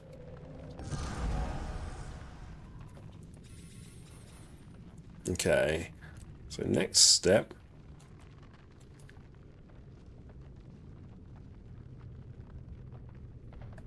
Yeah, we should just go to Xingjie. Actually, we'll just straight up follow this path. Awesome, we're going to go stretch our legs now, so I'll see everyone in a few minutes. Sit tight. Now there is a time for complicated and sweaty DPS rotations, and then there is a time for sitting back and pressing through. So let's dive in with one of the most relaxing DPS builds in Guild Wars 2, Pistol Thief. Welcome back everyone. Pistol Thief is one of the easiest to play DPS builds in all of Guild Wars 2, and despite the need to press hardly any buttons, it actually does a surprising amount of DPS. Now most full DPS builds in Guild Wars 2 will do somewhere over 40k at their absolute maximum. We're not going to be reaching that, but getting above 30k is easily achievable, and that is enough for you to clear almost all areas of Guild Wars 2 endgame. And another unexpected benefit, the fact that this build is so easy to play means that it's very hard to mess up. There have even been times where I've found myself at the very top of the DPS charts, all while playing a build where I can literally spin around on my chair while I play. But there is more that you can do with this build, so I'm going to be covering all the different versions of this build, one where you can press literally 0 buttons, one where you can support your team with boons, and another where you can get surprisingly competitive DPS, all while spamming one skill. So let's dive in. Now for Pistol Thief, we must first equip 2 pistols. Now the entire build functions while spamming one skill. That is Pistol 3 Unload. Now the way Thief weapon skills work is that instead of having skill cooldowns like you would on other classes, you instead have initiative, these little diamonds above your skill bar. Now each skill will cost a set amount of initiative, so a lot of different Thief builds actually boil down to just spamming the highest damaging skill per initiative as much as possible, filling time and then spamming again. We're going to be taking that to the extreme here with Unload, which is going to cost us 3 initiative, and if all of your attacks hit, you are going to regain another 2 initiative. Now this combined with your inherent initiative regeneration rate means that you can spam Unload indefinitely, provided that all of your attacks hit. Now one of the first things you're going to want to do is change your auto attack from Vital Shot to Unload. To do that, you can simply hold Control and right click on Unload. And with that, your auto attack icon is now changed, and that is honestly the main skill you need to know about on Pistol. It completely replaces your auto attack, so there's no need to worry about Vital Shot. Bowler Shot is good for a little bit of immobilize, but because we don't have any condition duration baked into this build, the immobilize duration is not particularly long. Headshot is an incredibly useful CC skill, so make sure you at least are aware of what it does. That 2-second daze is quite handy, even if it does cost 4 initiative. And Black Powder is going to create a smoke field which can blind nearby mobs, but because we are a fully ranged build and this is quite expensive in terms of initiative, you'll find yourself very rarely making use of this. Now when it comes to the builds and the different options we have available, I'm going to start with the traits that are consistent across each of the different builds, and then we're going to go into some of the specifics. First up with Deadly Arts, we're going to take Dagger Training because even though we're not wielding daggers, we're going to get extra power for free. Reveal Training is once again going to give us extra power. The main reason this is here though is that extra 80 power. Expose Weakness will cause you to deal 2% increased damage per unique condition on your target, so while it won't be hugely relevant for you when you're by yourself, when you're with a group of people and the boss has all conditions on it, that's going to be a significant damage increase. Executioner is one of your big damage modifiers, and it's going to cause you to deal 20% extra damage to any target below 50% health. That's a big old modifier. And then Critical Strikes, Keen Observer is going to give you 10% extra critical chance, as well as an extra 5% critical chance when our health is above 50%, so a potential 15% extra crit chance, very handy for reaching crit cap. Twin Fangs is going to cause us to deal 5% increased critical damage, and if we're above 50% health, we're going to deal an extra 2% critical damage, so 7% total. And we're also going to get increased critical hit chance when we are hitting a foe from behind or the sides, if we're flanking them, or if they are defiant. So we're talking any boss above a champion. This is a 7% critical strike increase, and it's very important for us to reach 100% crit chance as a power build. An important deviation from the regular power thief builds is taking the Deadly Aim trait, which is going to cause our pistol attacks to pierce enemies and deal 10% extra damage. So this you can actually cheese by targeting an enemy that's towards the back of a group, attack them, and then hit everything between you and them for a whole bunch of extra cleave damage. So keep that in mind. Ferocious Strikes is some extra critical damage when targets are above 50% health. To power build, damage modifiers are always a good thing. No quarter is going to make it so that when you land a critical hit when you have Fury, it's going to extend the duration of your Fury. So upkeeping 100% Fury on yourself is very, very easy. On top of that, we're also getting 250 Ferocity, which is a significant damage increase. Now, Deadeye is the elite specialization that you typically would associate with Pistol Thief, so we'll cover this one first. For the purposes of this build, the main thing you need to know about Deadeye is that your steel is replaced by Deadeye's mark, which, thanks to the trait Iron Sight, will make you deal 10% extra damage to your mark target and take 15% less damage from that target. So it helps with your damage and your survivability. The trait One in the Chamber is going to make it so that whenever you cast a cantrip, which is one of your Deadeye specific skills, you're going to get a new stolen skill, and these stolen skills deal 25% more damage. Now, your stolen skills in Deadeye will typically provide boons and deal some damage, so they're nice things to slot in, and this is a nice little free bit of extra damage. Renew Engage is an important trait to be aware of, or at least just know how it interacts with your build.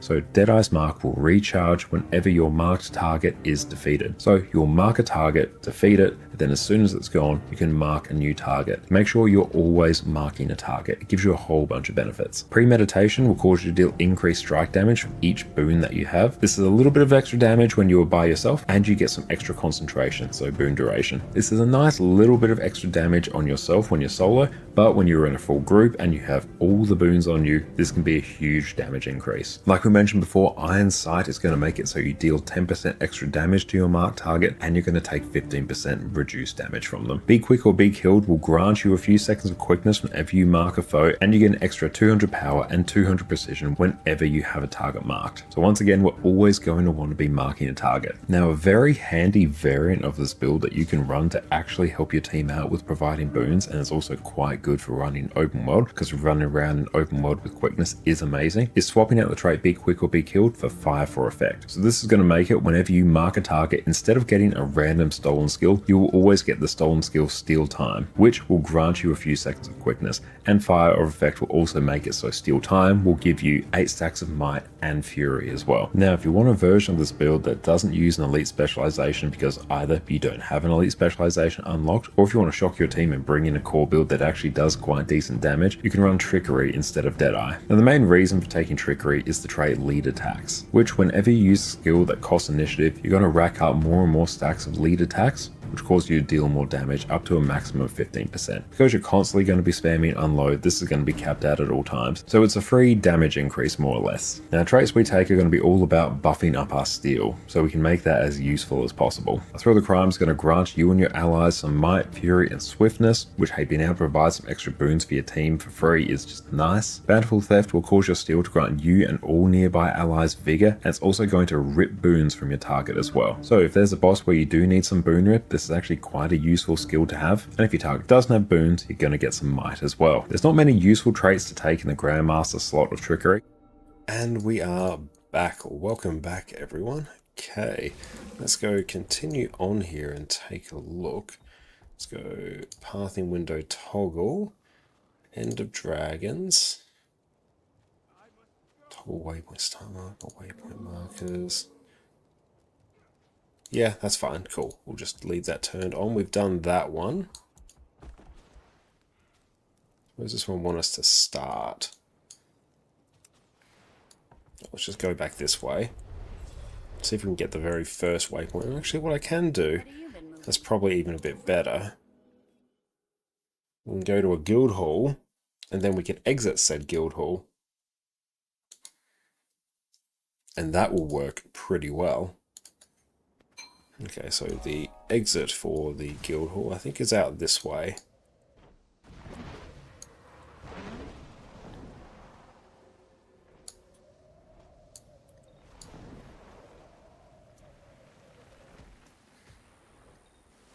Make some advanced tips and trips at work. Yes.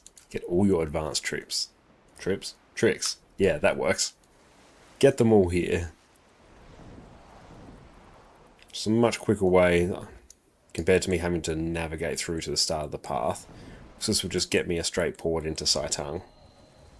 Whee! Return to Xinjie. Cool, that will give us 9, and I think that will actually give us everything we need to fully unlock our last spec on this character. So, winner winner, chicken dinner. Alright, where does the path start from? It starts from over here. And quite often in maps, if you port anywhere in the map, it will give you the first waypoint. You just sort of have to peruse the map for it.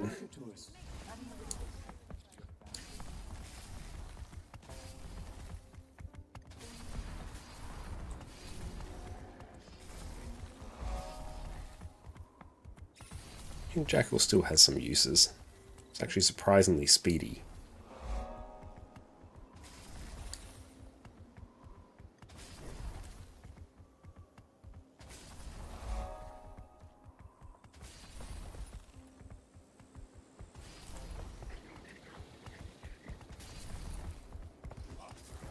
But this way we can at least get, I don't know, Power Scrapper set up with Sneak Gyro. So then when we're doing fractals on this character, this is kind of becoming a fractals character. So NG actually has a ton of utility. And plus then I can like swap between Amalgam and Scrapper on different fires depending on what we need.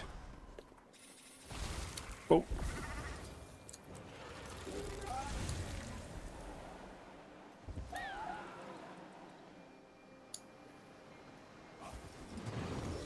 And down we get.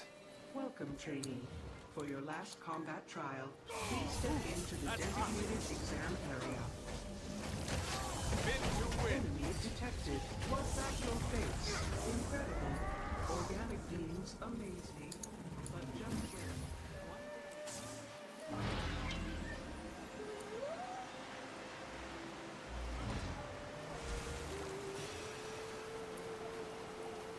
when? I love Saitang. And the vibes of this map are just on point. It was such a good introduction to End of Dragons.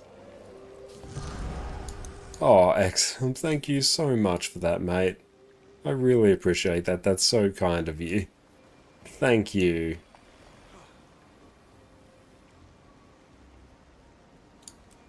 Thank you so much. I really do appreciate that. That's so kind of, it's just lying around at the moment. Well, thank you. I'll make sure we put it to good use.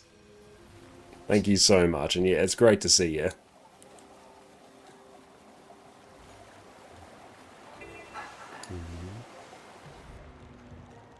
Okay, let's just move on here. Oh, thank you so much, Jess. This is the wonderful chicken and veggie stew that Jess made last night. She made an enormous batch, thank you. We've got Turkish bread with it as well. But yeah, this stuff single-handedly basically cured what remained of my cold yesterday, so that was good. But it tastes so good. Not much game for you at the moment, so you already sponsored 1.5k for PK's Oryx back piece. Just a little of the left gold laying around. Oh, thank you. That's going to push us a good chunk of the way towards getting the new legendary Aqua Breather.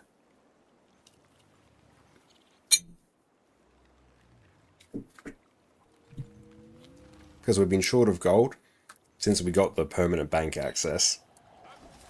Still 100% worth it. And I do not regret that purchase in the slightest.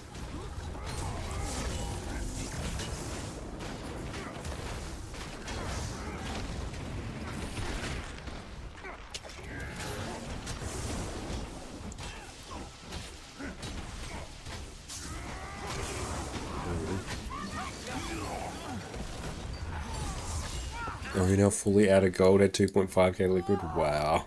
Thank you so much.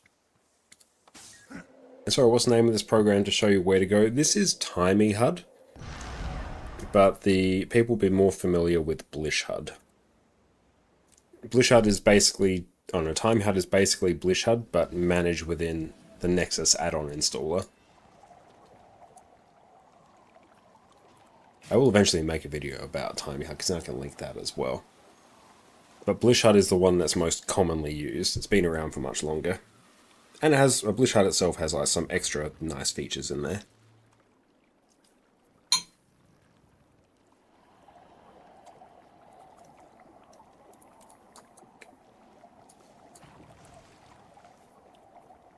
Sad that Slipstream boost now has like double the cooldown that it did. Oh, this is the wrong skimmer skin. This isn't a bumblebee. Unacceptable. There we go. Our life is now drastically improved by the presence of the bumblebee. It's so good. It's such a good skimmer skin.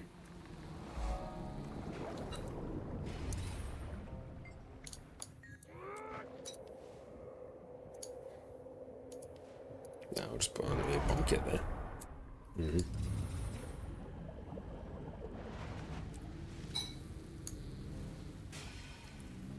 It's so fluffy. Look at it. It's a gentle buzz as you're flying around on it. Sven, are we scrappy yet? Close. I've got to finish off the hero points in this map and then we will be.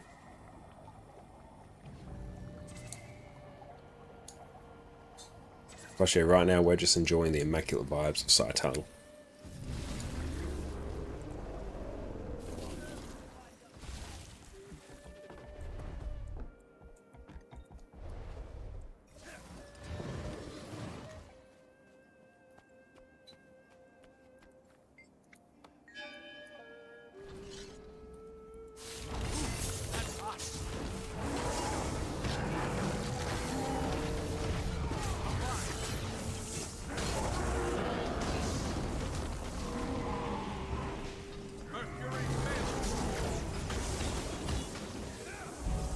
Nice.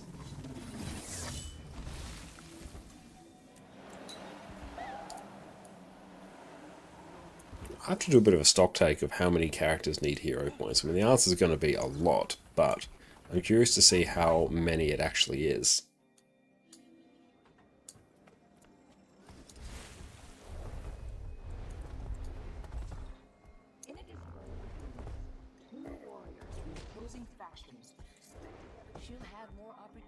Only Convergence Answer Project died over the weekend. Nice. Heal or Lack of Oak is really good and easy to play. Also has Uber Conti Cleanse. Nice. Yeah, I do have to give some more Evoker a try. Unlocking all specs and all characters, 48-hour stream, might actually take that long. And that's just me considering, oh look, the little rainbow. That's just considering this account. This isn't even considering my NA account. This account's got 25 characters. I've got a problem.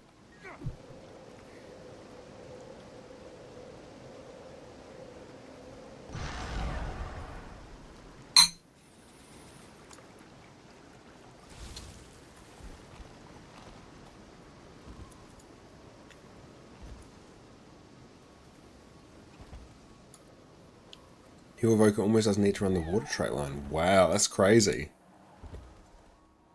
I mean, the real Omega stream is like full map completion on every character.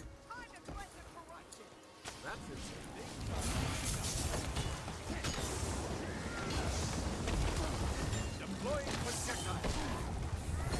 Stronger together. Mercury Maelstrom. Is it hard to unlock the Griffin mount? Not really. It's a sizable amount of gold. I think it's 250 gold. But the actual act of unlocking the Griffin is not that hard. It's really just a bunch of fairly simple collections. Which, yeah, you can just check the wiki or Blishard for and you're not going to be off to the races.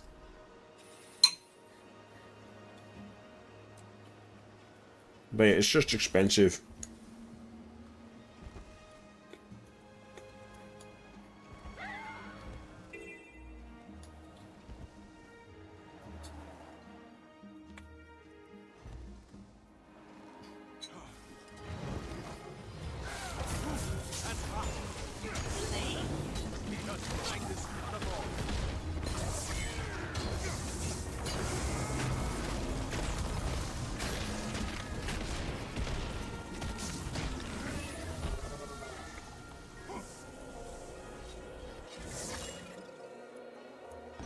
9 of 9. Perfect. Expensive, but it's cool. Oh, it's so worth. Like, I 100% recommend you get it. There we go. Scrapper unlocked. Alright, so let's take this build template here. And now just select Scrapper. Okay, now trying to remember what the traits are. I'll almost certainly forget, but that's okay.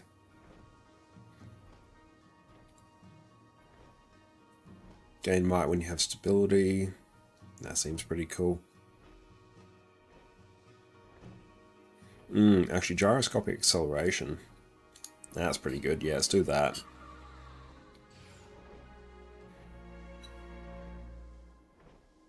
Yeah, object in motion. Deal increased strike damage when you have stability. Yep.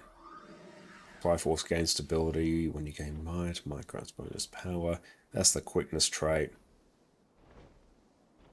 That's the heal one. Well, not really the heal one. It's just a different one. You need that one if you're going to run heal scrapper. Let's see how close we were. Actually, let's go. We'll just put that there. Nade kit is good. Oh, I can even just run straight kitless scrapper, and I can run that. We can run shredder gyro, blast gyro. Yeah. There we go. We'll call this power scrapper. Done. Okay. Let's see how far off we were with our build. Raids, give me the engineer builds.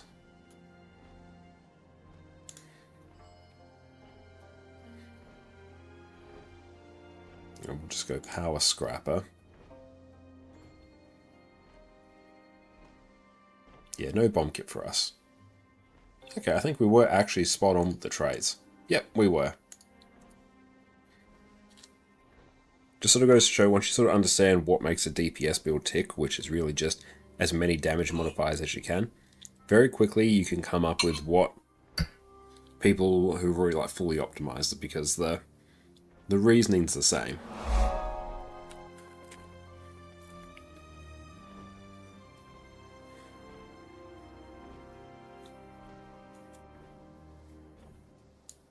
Maximus, thank you for the follow.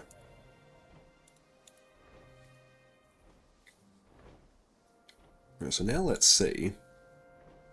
Actually, doing some strikes sounds pretty sweet. Oh, warning 5 DPS, no. Okay, so we'll actually form up. Which is good, because it means everyone who's watching can join. Nope. Back, please. Ice Brood. Either north. Cool, we're going to do strikes. So we're also getting close to getting everything we need for the possession infusion. We're super close.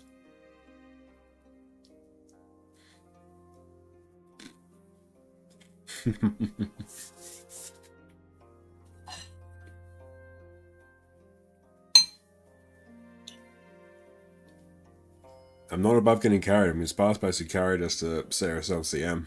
I'll take it.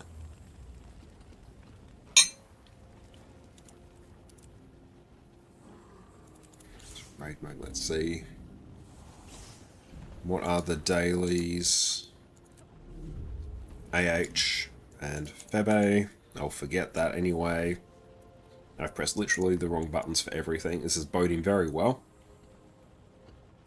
I can do ADPS. Strike missions. So we want IBS 5 plus Soto and EOD dailies. I will add Dragon Storm in there as well.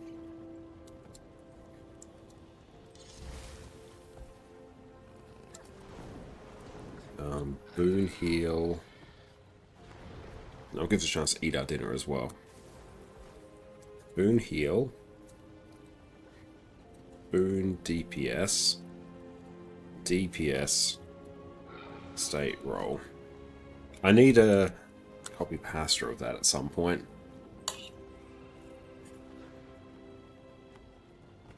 We'll assign that to a macro. So I can do DPS, ADPS, I could do QDPS, and that's just staying on this one character. Which I prefer. not to swap off if I can avoid it. So amalgam is hype and amalgam is life.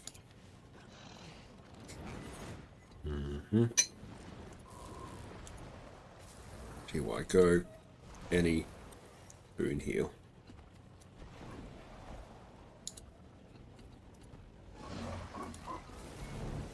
Sure. HD.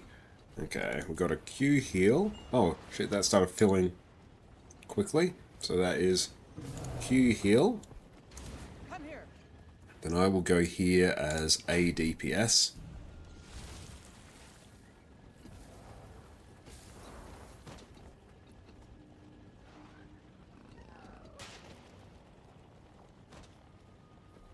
Okay, so I'll be a lack DPS. And Gifsky, oh no, it's basic guild member, that is stat trick.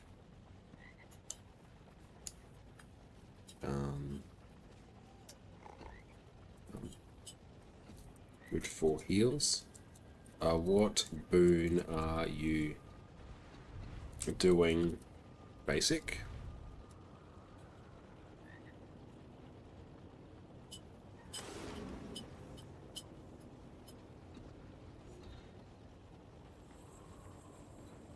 Anything? Cool. Just need a boon DPS then.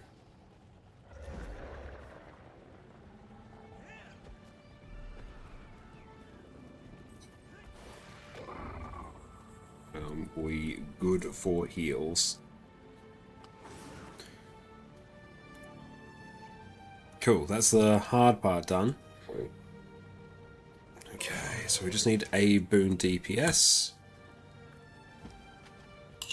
Speak.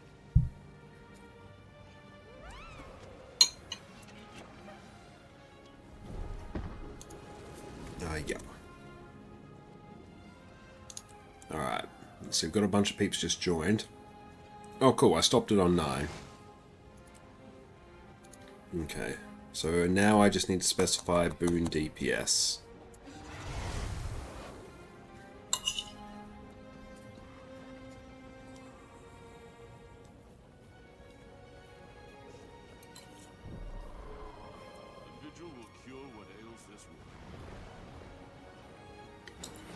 Alright, let's see. Welcome. This is a bad Who in sub 1 can boon DPS?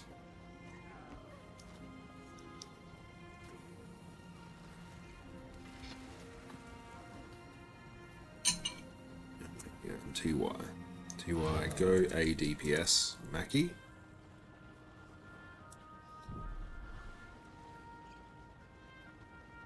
They will be a DPS.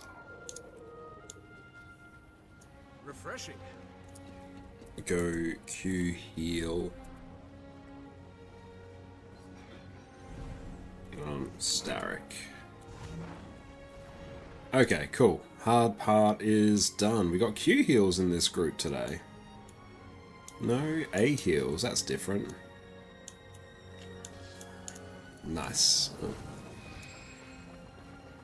So now I just need DPS. Someone else left.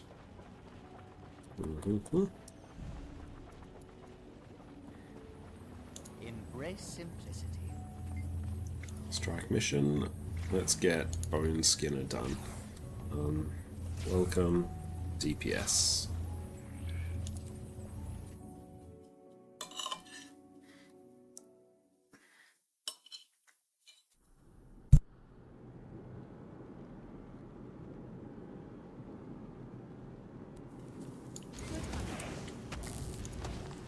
Let's throw some food down. Dust. So I will run the ADPS version and customize. Refreshing. Hey, let's go here. Fixed. Focused. Fireworks.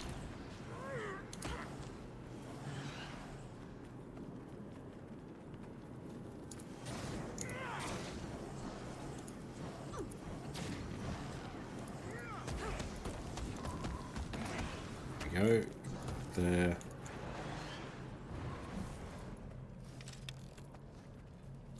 Potent Superior, use, deposit it. Okay. Let's make sure my actual recorder is working. Nice. Ready, check. F8. We are now recording.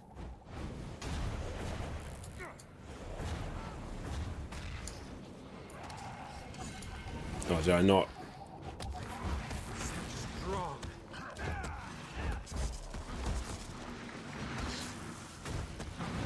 Nice. Okay, now we're good. Let's pass Wear Bomber. We're not running Bloodstone. We don't want to run Bomber.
I do need to practice Bomb Kit a bit more. It's just really one that I don't spend a huge amount of time with.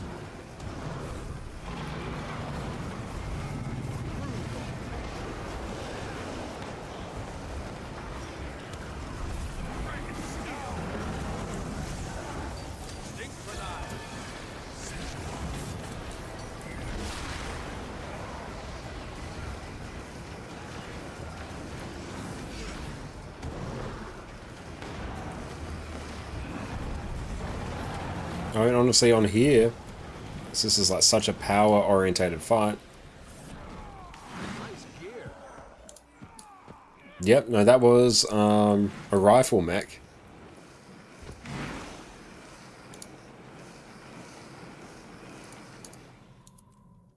It indeed was.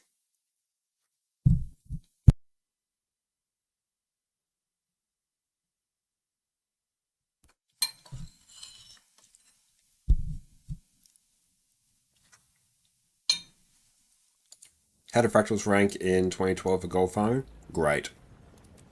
Among the top most consistent ways to make gold, especially when you can start doing things like Fractal CMs and Tier 4s quickly. Really good gold, great for gearing characters. Those fractal currency is actually super useful.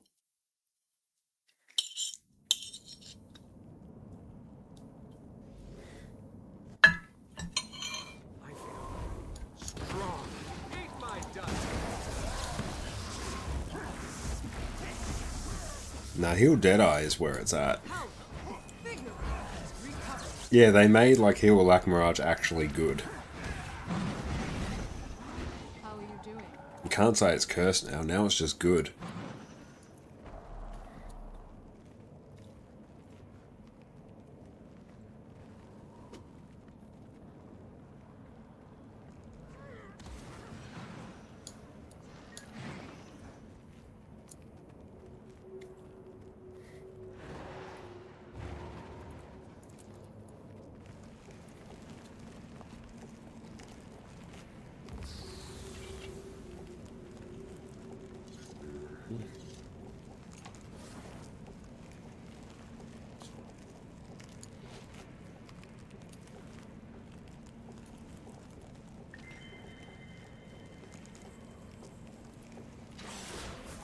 Just waiting on someone there. Oh, they're on the group. Nice.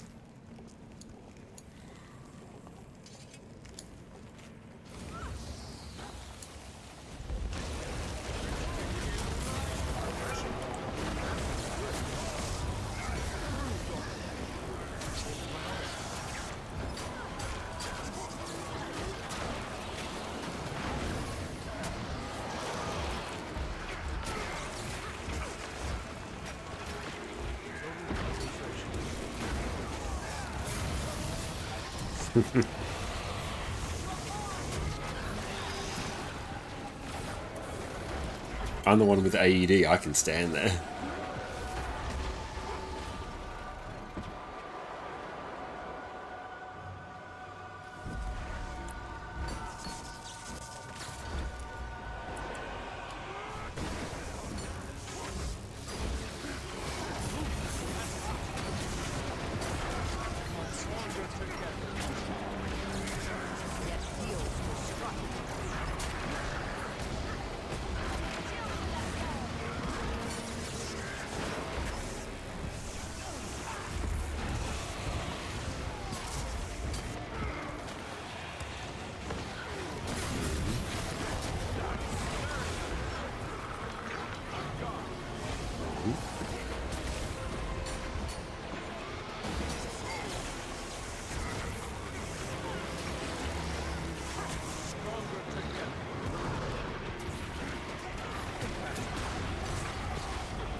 And yeah, that's a totally valid complaint.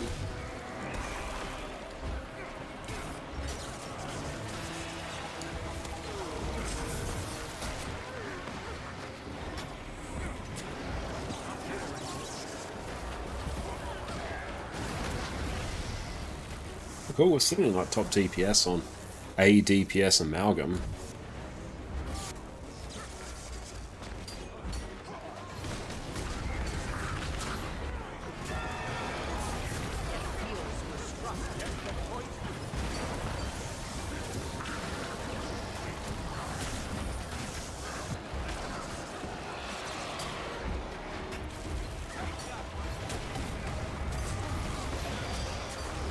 It's just so good and consistent.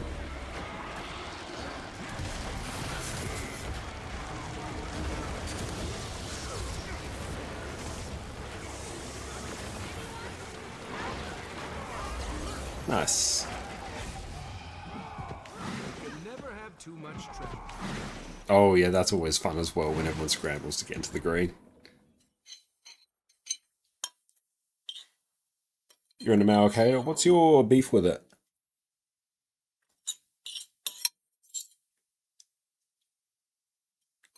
And true. It really, Power Amalgam especially just plays like Scrapper without the gyros.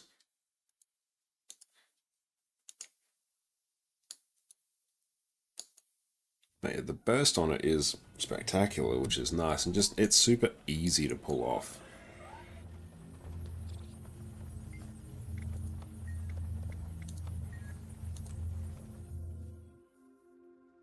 Dinner was amazing. Thank you, Jess. That soup, that stew, 10 out of 10.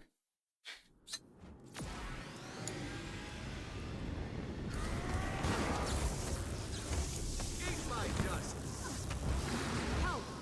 Vigor! Recover! And yeah, Scrapper does have much more utility. That is very true. Good hunting.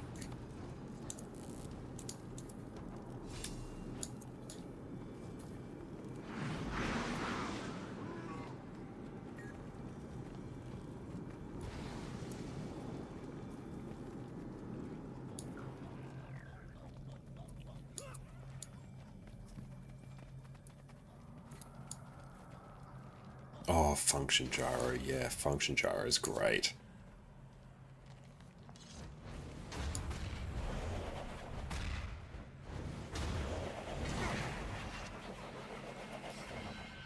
I think they're getting their pre-buff off. I love it.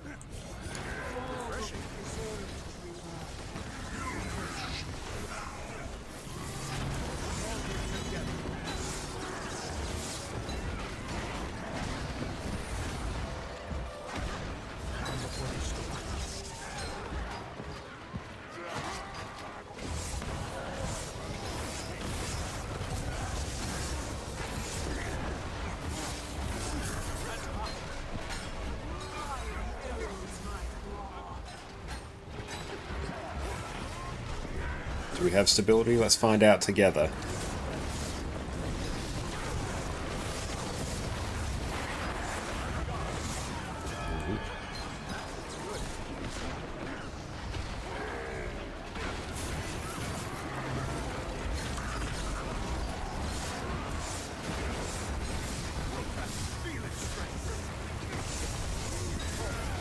Nice. Oh, it's good. We're top of the DPS charts on power amalgam. Very, very good. Oh, we got a statuette. Nice.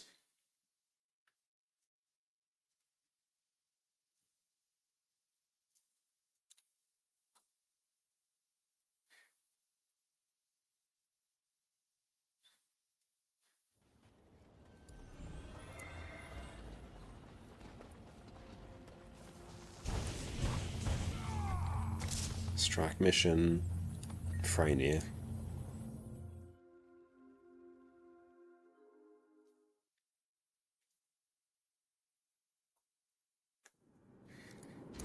Oh, it wouldn't surprise me if someone hasn't changed their build since 2017.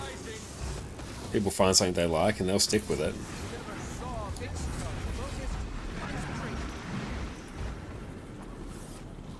Raven told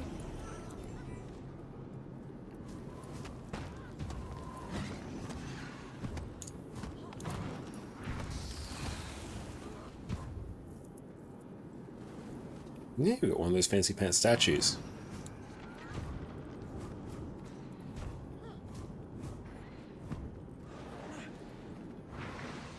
Come into Freynier.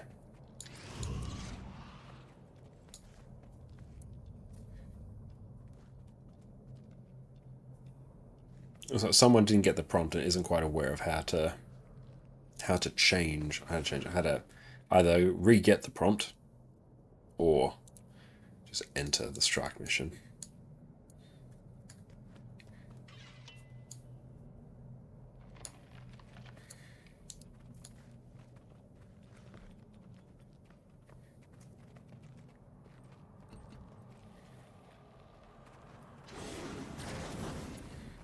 I think we're getting a pre-buff going.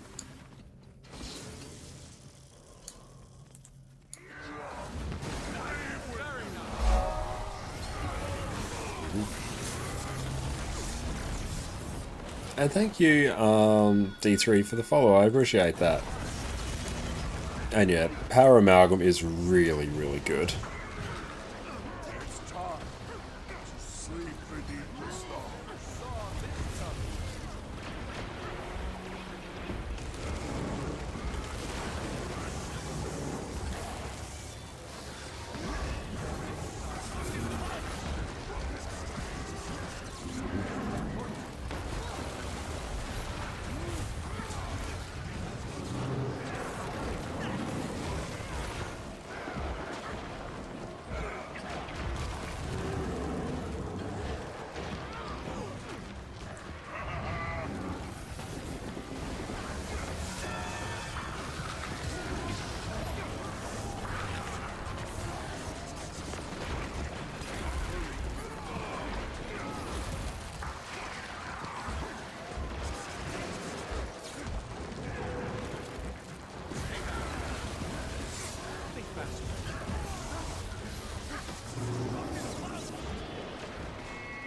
Do we have stability? Let's find out. We'll just block it anyway, so it doesn't matter.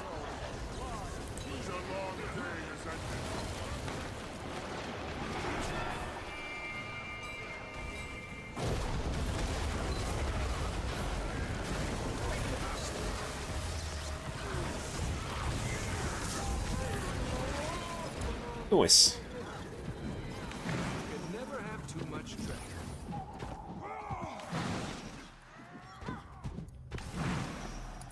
So we got Ship Big Pass next.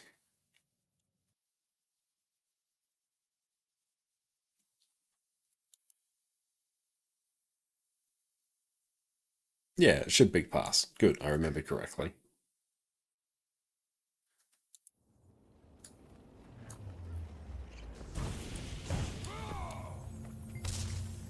Join a strike mission, Ship Big Pass. And this one I'll actually swap to Scrapper just for the first little bit, and then I'll swap back.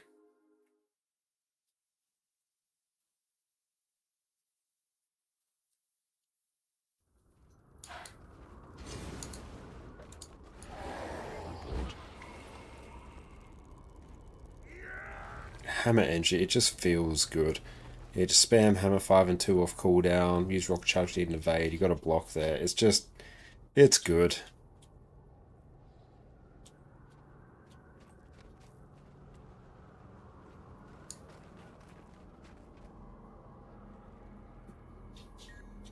Commander, heard you're headed back into the pass.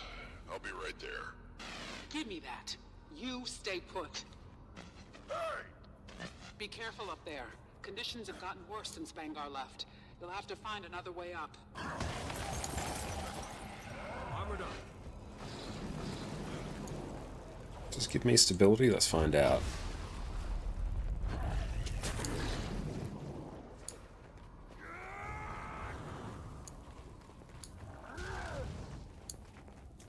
This storm isn't normal.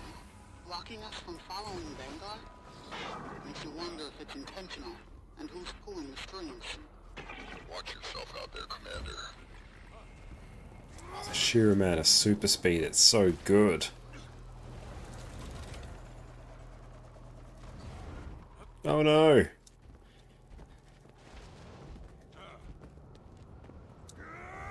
Oh, we flubbed it.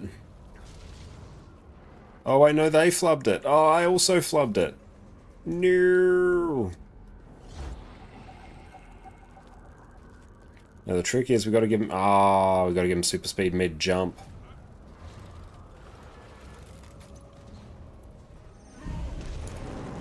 Very sad. Oh well. You're being a distraction.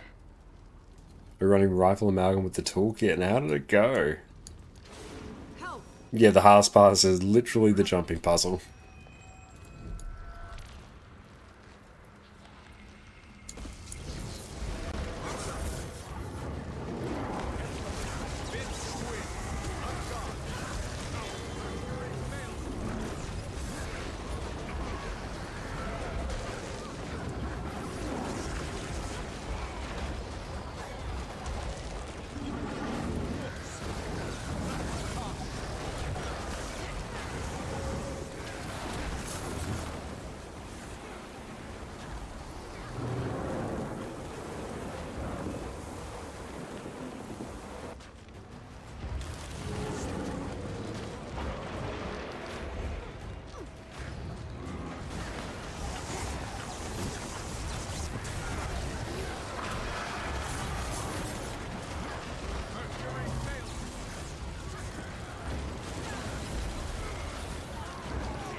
We were competing for top DPS on an Alack DPS class.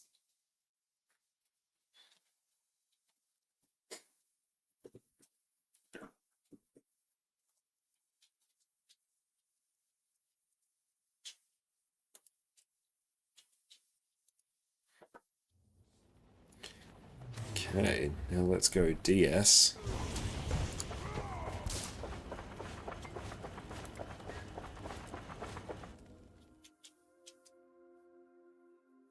What do you think about Luminary?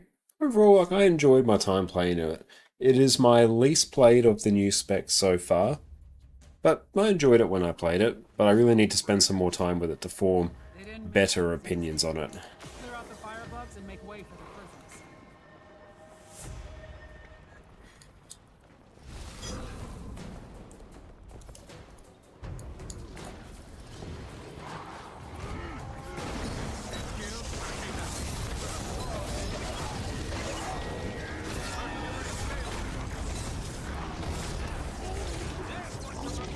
Longbow Luminary and PvP is your thing? That's awesome. Yeah, honestly, when I was doing some of the PvP rush the other week, Luminary was quite terrifying.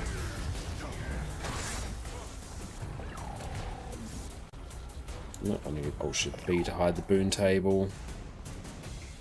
Here we go. Start recording that for future shenanigans.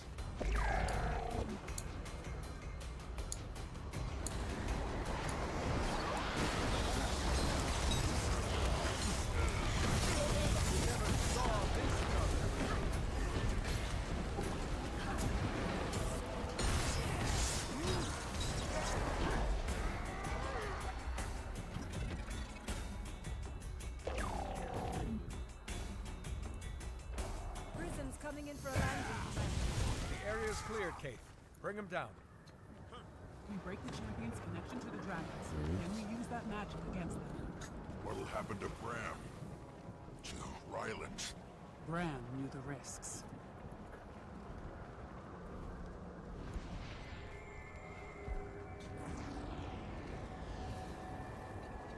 Nice of you to clear out the trash for me.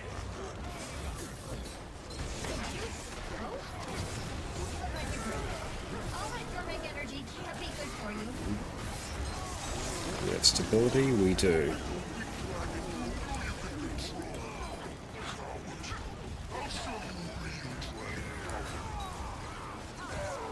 Jormag has not yet joined him, champion. You must draw them out. So easy to cancel throw mine. All past excuses, right? You made your choice. This needs to end.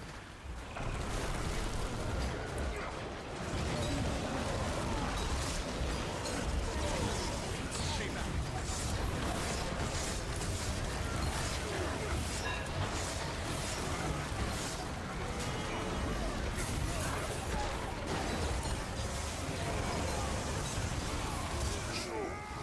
It's just so easy to pull off. Let him lead. We can't get distracted. That didn't go to plan. He'll be back. His pride won't let him stay away long. Wonder where he gets that from. In the meantime, fire alarm! Bram, are you yourself? Where did Braham go? That's unsettling.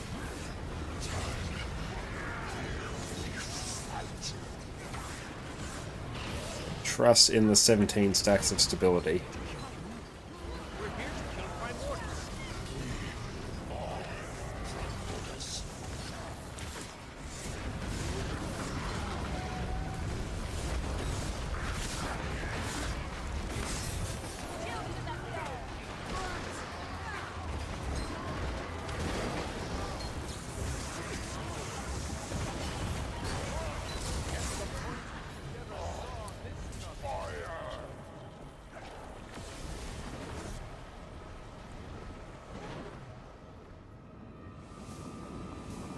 The damage on it is just so good. And it's so easy. You're just really pressing things as they light up.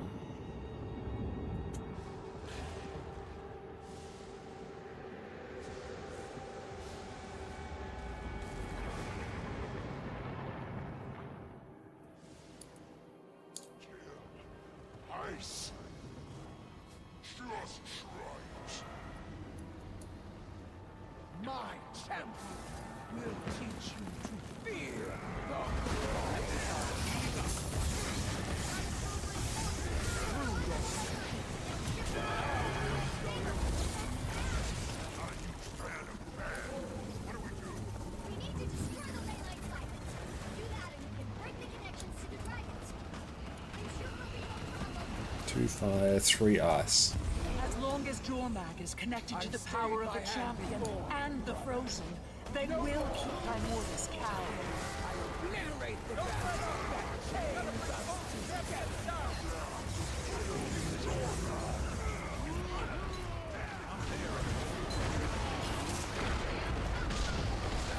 Do we tell them to slow Bram, or do we just trust that the other group has to start doing bonkers DPS? got to bring Ryland and Bram down together.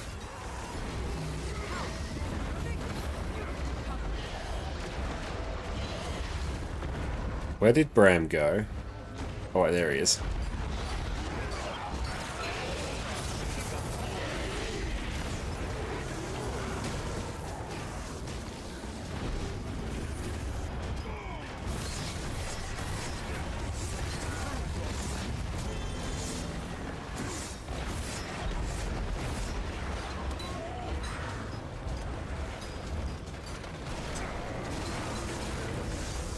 trying to see who is in the wrong group.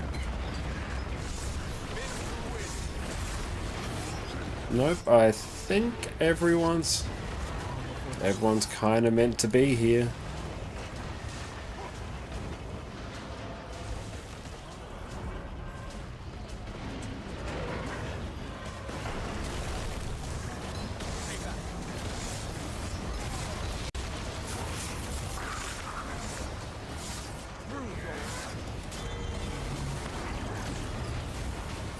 There we go.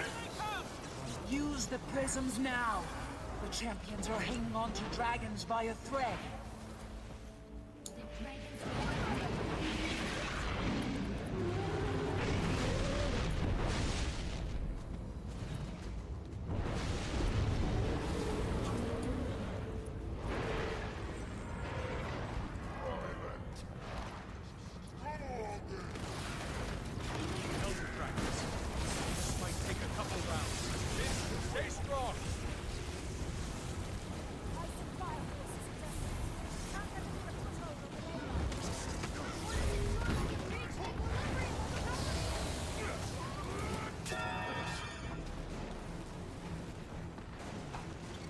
We gotta go mount up.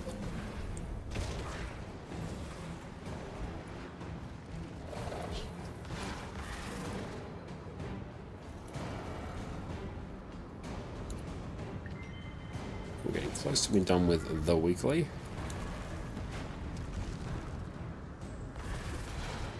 Two fire, three ice. I think it's literally just we have the 3 highest DPS in this group. So it's not a matter of people not splitting correctly, it's just a matter of the DPS in this subgroup is stacked.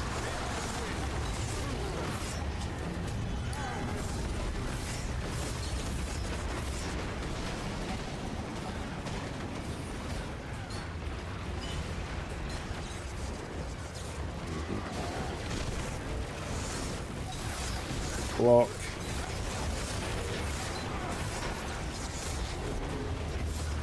I think someone, yeah, went back over to the other sub by the looks. Yeah, they just sort of took it upon themselves to do it. Which, hey, it's working.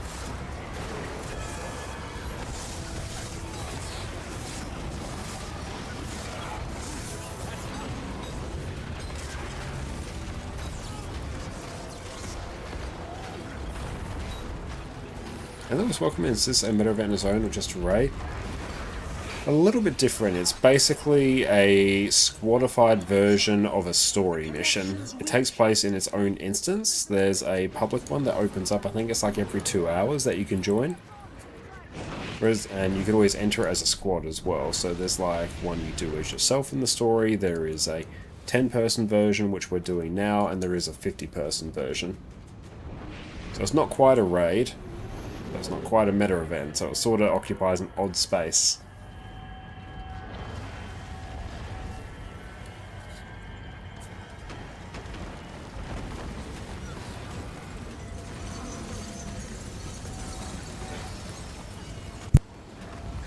Champion, help me! There's too much. There's power. Yeah, up we go. It's so wild. Get to the prisms. Excellent, that's all done. Champion, I'm pulling you back. Jumping puzzle there, and identify gear. Cool, weeklies will be done after this.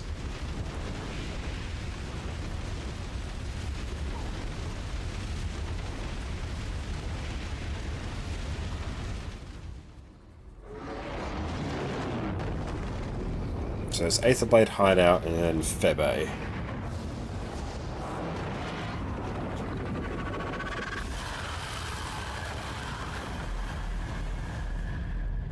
Us a strike then? It's more similar to a strike. Yeah, it's technically not. It has its own sort of loot system and currency. It's a bit different. It's closer to a strike. That is more accurate.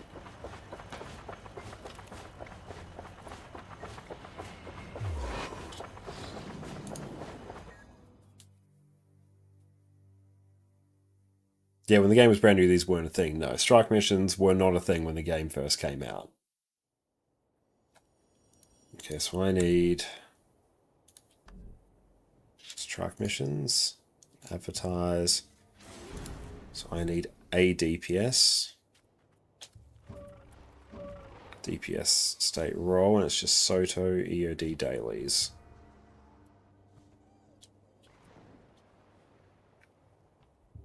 Let's put a space there, it's a bit triggering.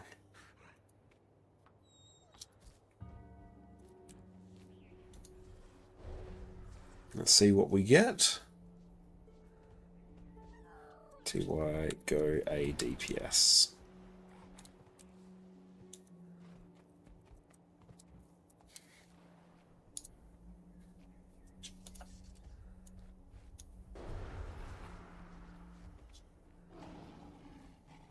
And Light just wants to be a DPS as well. Screw it, we'll have multiple a DPS.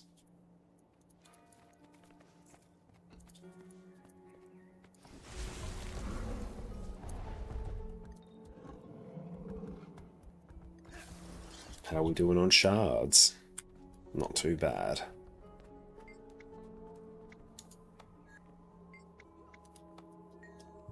Aids applied hideout, let's go.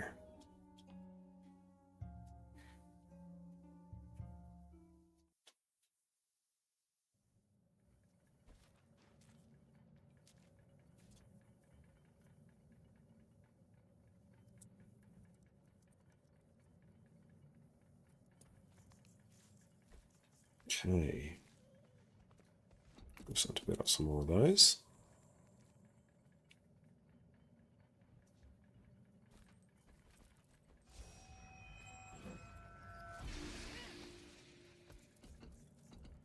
Come to Arborstone. See if they do. You can never have too much treasure.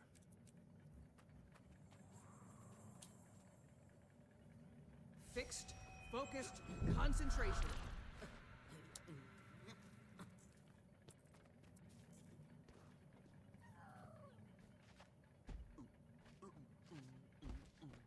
Go DPS. Occurring. Okay. Keep from squad. Cool. And I need strike missions, advertise, DPS state role, set them to none. Cool. And boons are all sorted, and we've got a ranger?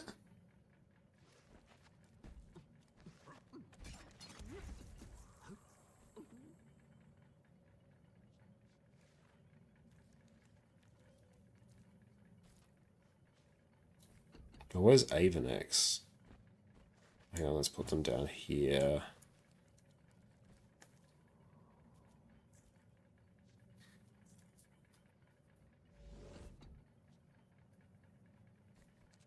Ah, yeah, no, I got it wrong. So, Kurasane.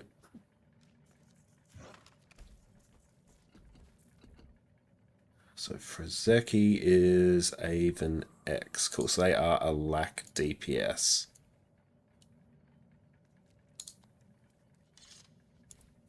I was going to say, we've got literal core ranger gaming now. Vagabond, thank you so much for that, mate. I appreciate that. It's going very well. It does feel incredibly satisfying rocking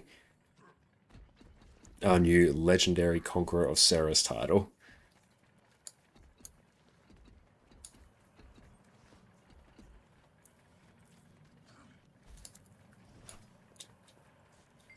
Wow. You just... Now, how's your day been? Huh?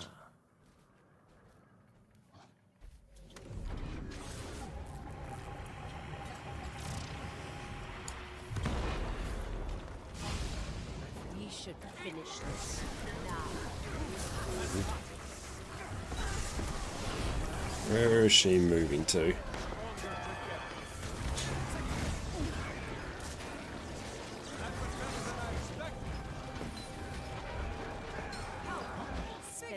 years in this, you meet the most fascinating people. Nope. I was gonna go Alt Shift B. There we go. Okay, boons look fine. Ooh, breakfast pizza, nice. No, leftover pizza, if I'm presuming that's what it is an absolute top tier breakfast. It should be celebrated and applauded for its brilliance.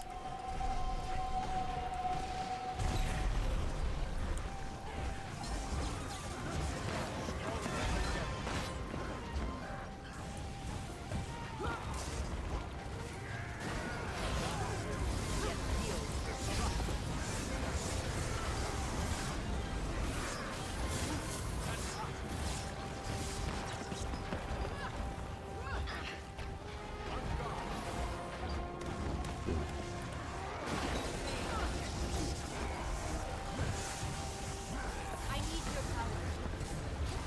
I need more. Please. I can't lose again. Fangs out. Blade sharp. But yeah, pizza in all its forms is an absolute top tier food. Synchronized.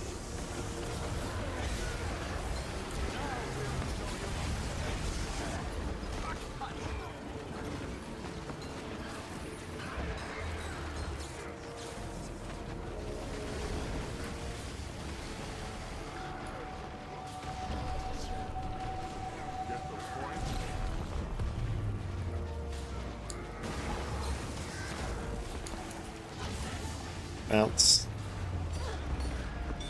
This is going to be fun. Don't put that right on the group.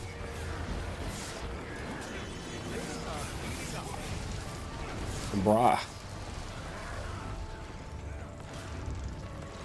It's like the one thing that's actually dangerous in this fight.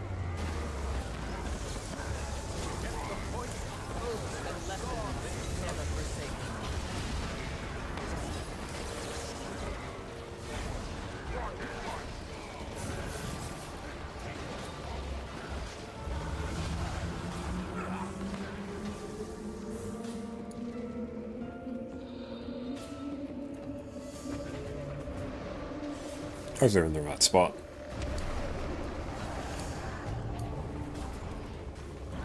Clawed team hands.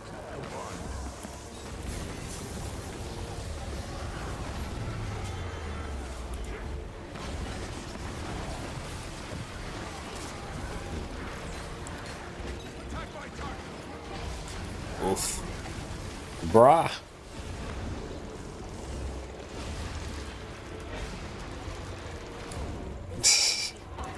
Ouch.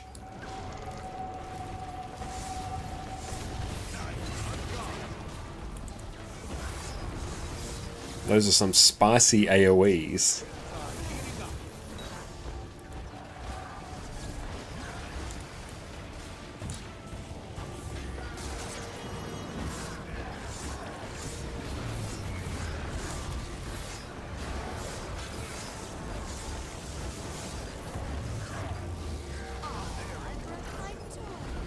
Oh, good. It's going to the edge. We are saved.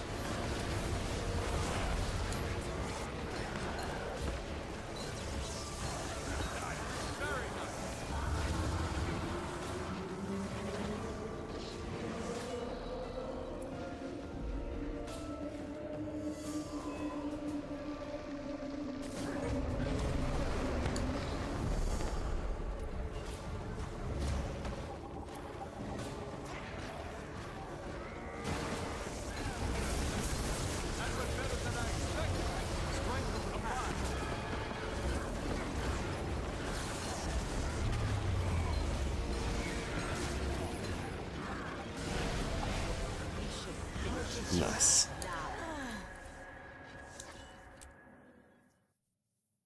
Not too bad. I mean, not too bad. Like, the build's fantastic. Also, you can just run fireworks runes on the DPS build and, yeah, just swap between that and the ADPS version. I don't even think the ADPS version needs fireworks. It's just a nice thing to have.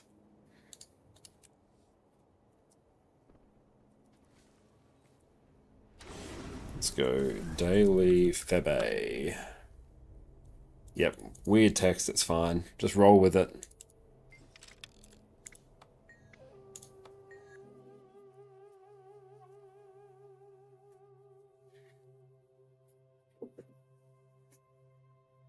Here, a DPS Amalgam, it's really good. And we've got Q DPS Scrapper as well. Both are great, incredibly simple to play DPS builds.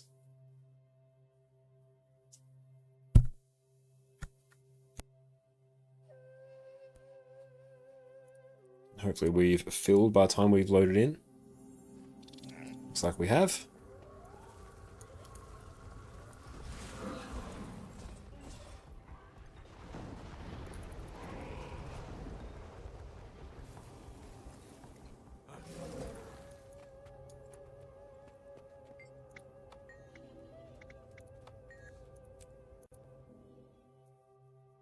Getting closer and closer towards us finally buying the Possession Infusion.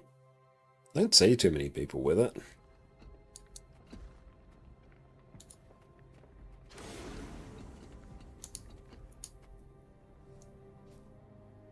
So 1070, we need 1,250.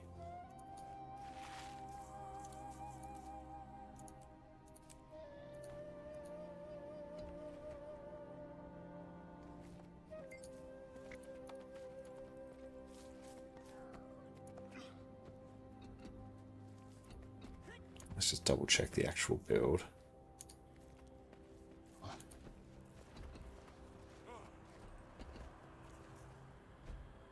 Power Alacrity Amalgam.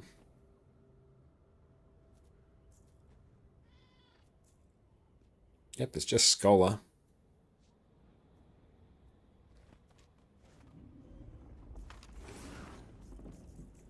I think we evolve first.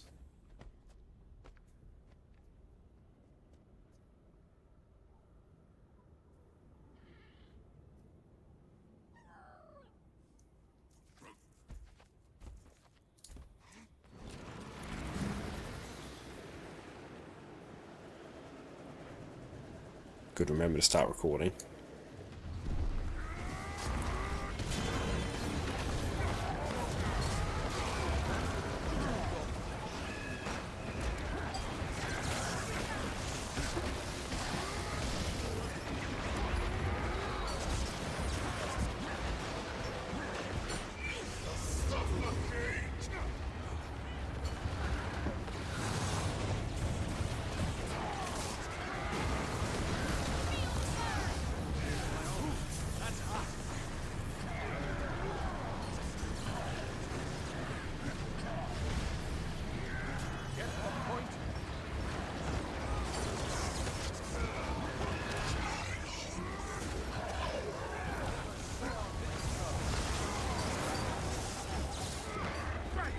Don't have huge amounts of CC here.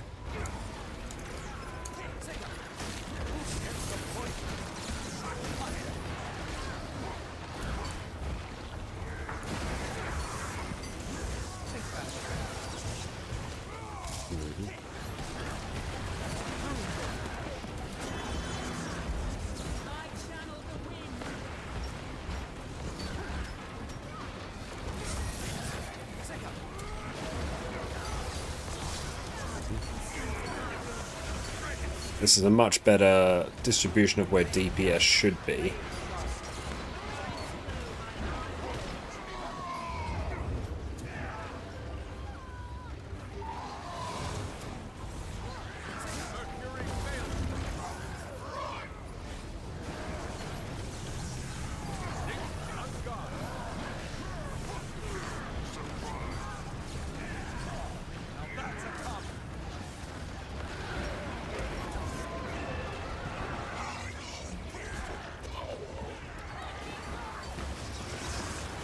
We're going there quite far away, that's interesting.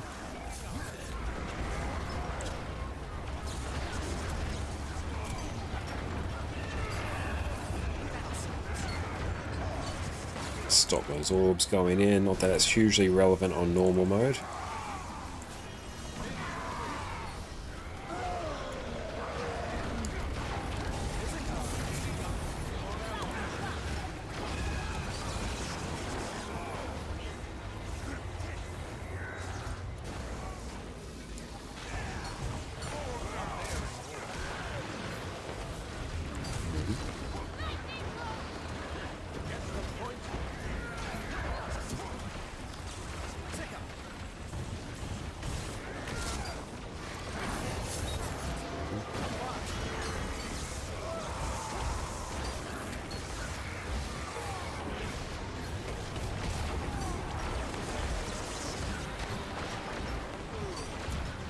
Just chill out here.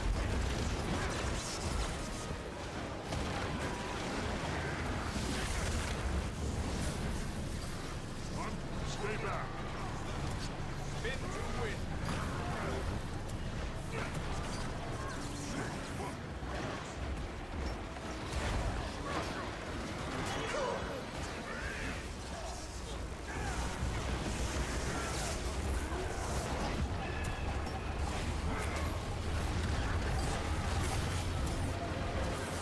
Saint of Chaos, how's it going? It's wonderful to see you.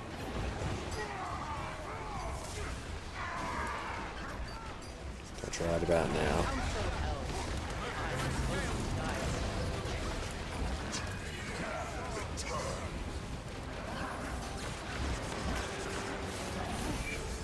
Two more days to Reforge. I know, I'm so excited for that. Are you planning on jumping on the Reforge train, Afaro?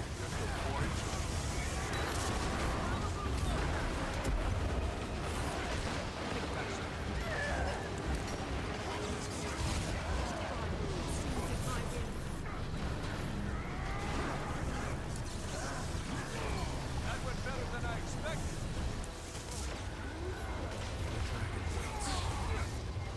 Mercury Maelstrom.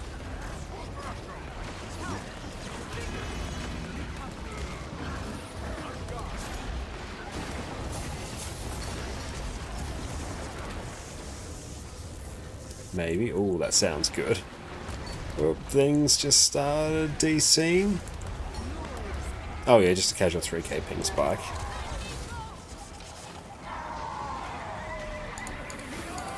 That looks valuable. Benedict Age of Wonders. Nice. I'm glad you're enjoying it.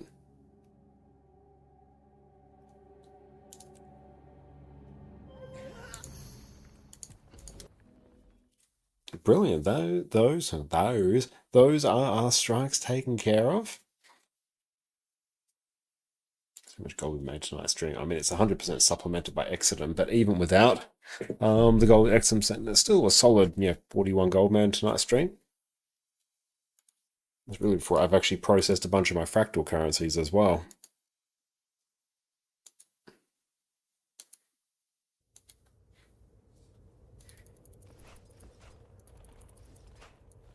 Okay, so let's go pick up some stuff.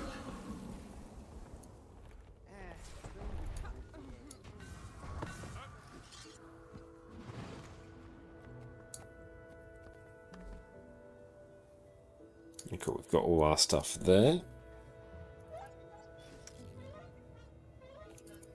Let's grab everything out.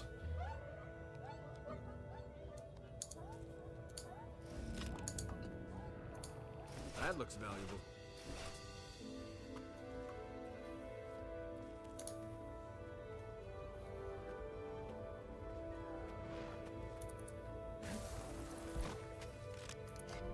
Sell off everything.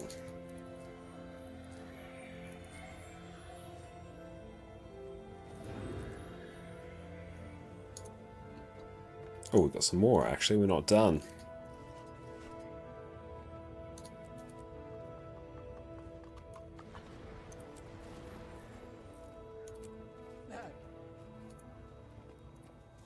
Make sure I don't process anything unnecessarily.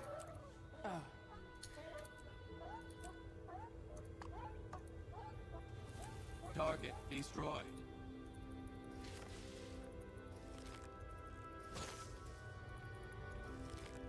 Consume all. Not capped out on those just yet.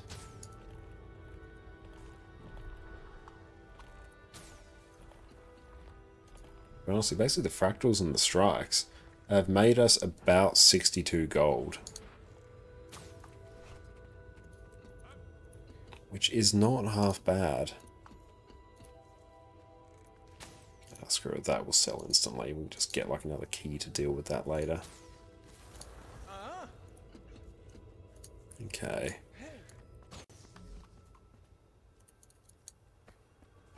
So now let's also get the weekly JP done.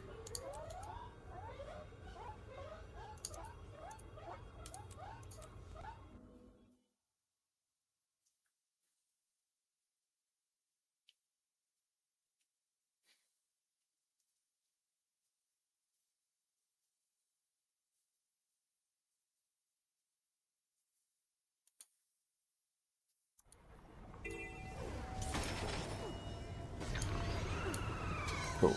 Done. That's going to be identify a bunch of unidentified gear. But first, we will do the Wizard's Portal Tome, Icebrood Saga, Eye of the North.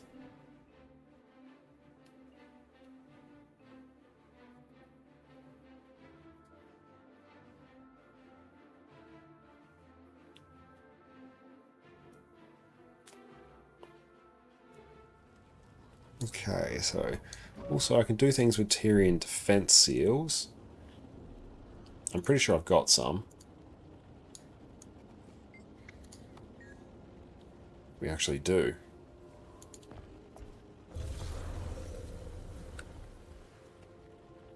And these are under currencies.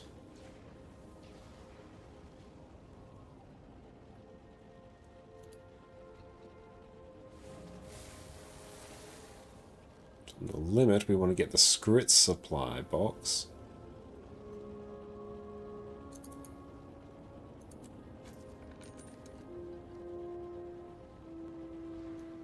Ah, screw it. We'll just straight up buy the Cerus supply box. Just buy all of them.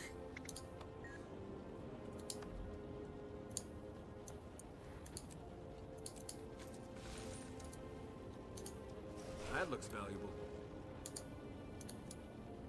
Cool, that. Oh, we got a new scepter as well, actually. Cool. Let's added a bunch more gold.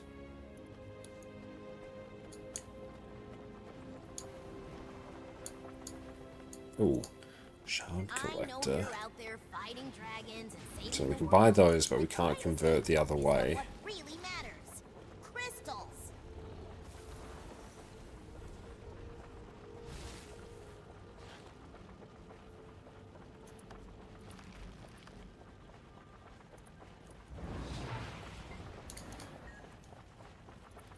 That looks valuable.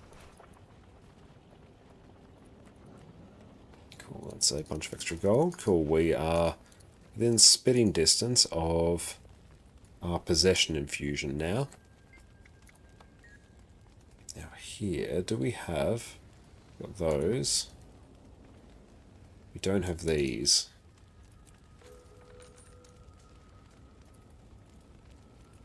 Target destroyed.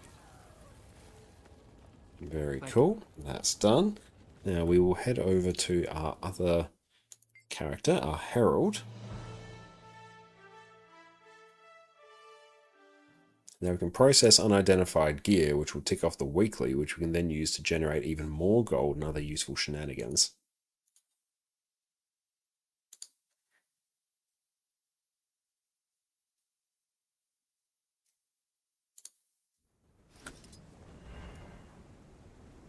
Okay, so Alt split, 105. Oh, hang on, I want to go Alt. Just put one there. Always keep one right there. Oh,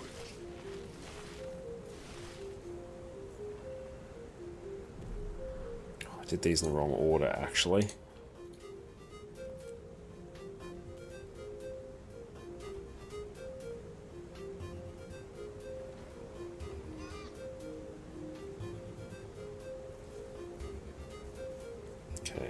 Go here, Alt drag 104. Use all.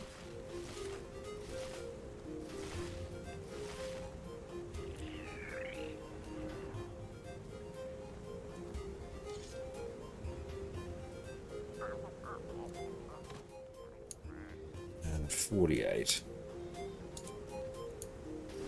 Never have too much treasure.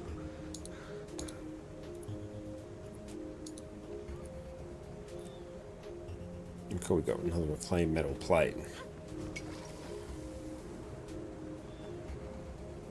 Getting back up there in terms of ectos. Alejandra, it's great to see you. How are you going? Threshold achieved.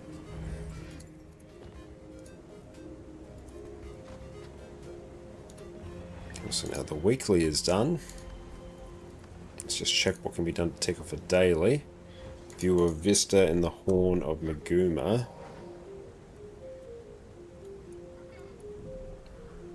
Which we can just go into Amnitas and do it. I'm tired. Oh, I'm sorry to hear that.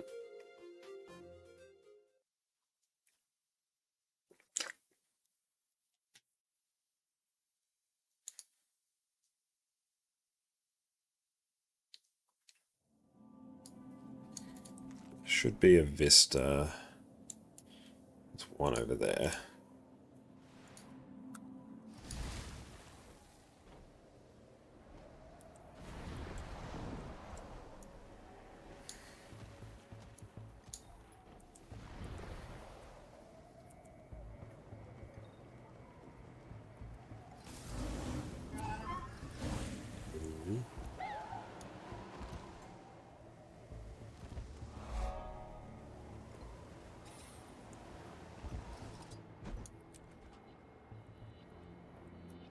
Just ticks off the daily. It gives us an extra gold to work with. Right, in terms of what we want now, I kind of feel like, yeah, we want to get the last revival. Build template expansions are good. Yeah, that's probably where we're at. And then we're kind of in the realm of just getting all the other things, all the cosmetics.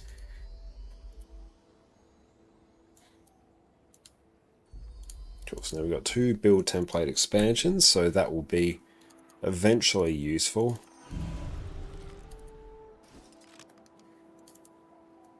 Let's go add this to our stockpile of build template expansions.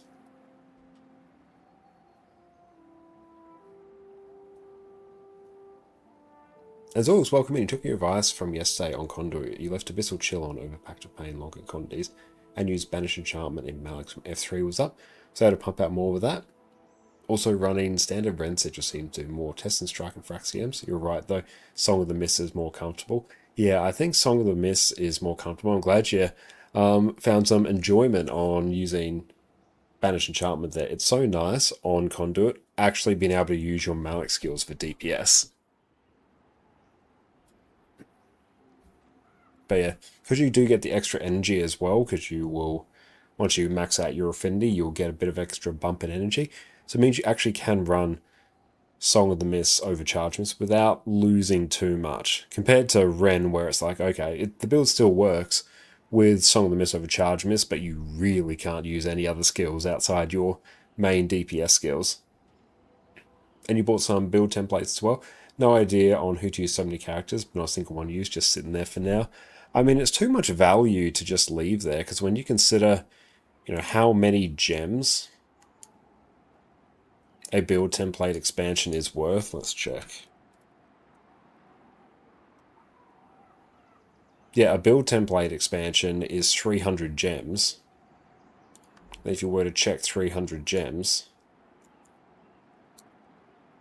like every one of these is worth 115 gold. So yeah, it's just too much value not to pick up. It feels like a 3k DPS loss on the normal build, but Charge Mist just plays really icky on Conduit. Yeah, I feel like it does. It gets really tricky to time the energy swap correctly, just because, yeah, you have just such energy in entity stance to work with. But yeah, I found it kind of depends on the fight, I think, for me. In my general experience, I was performing better on Song of the Mist versus Charge Mist when I was doing Cerus, CM, and LCM, but it might just be due to the nature of, I know, the phases on that fight or the timing of like various mechanics you have to deal with. I'm not just going to let it go to waste. At some point you have to go one by one class and use so you can at least have one build per elite spec. Yeah, I think that's a good thing to do, actually. But yeah, I think this character, I need to get more equipment templates. This one's kind of set. Is there anything that would really benefit from it? Panax, thank you for the follow. I appreciate you.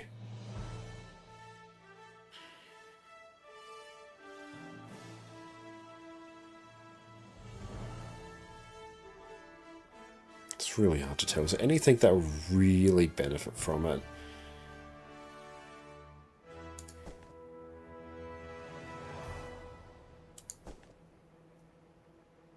I actually have no idea. There's too many things. I can't make the decision. Because we have so many characters, I only really use like 2 or 3 builds on each just because it's inconvenient to do anything else. This one's probably the next one, but I think this one's actually pretty stacked in terms of build templates. It's really just using 2, maybe? Not even sure if I have a Soul Beast set up correct. I've just been using Gale Shot on it. Let's check. How's this character's inventory? Ah, 'tis a bit cursed. What am I talking about? It's honestly fine.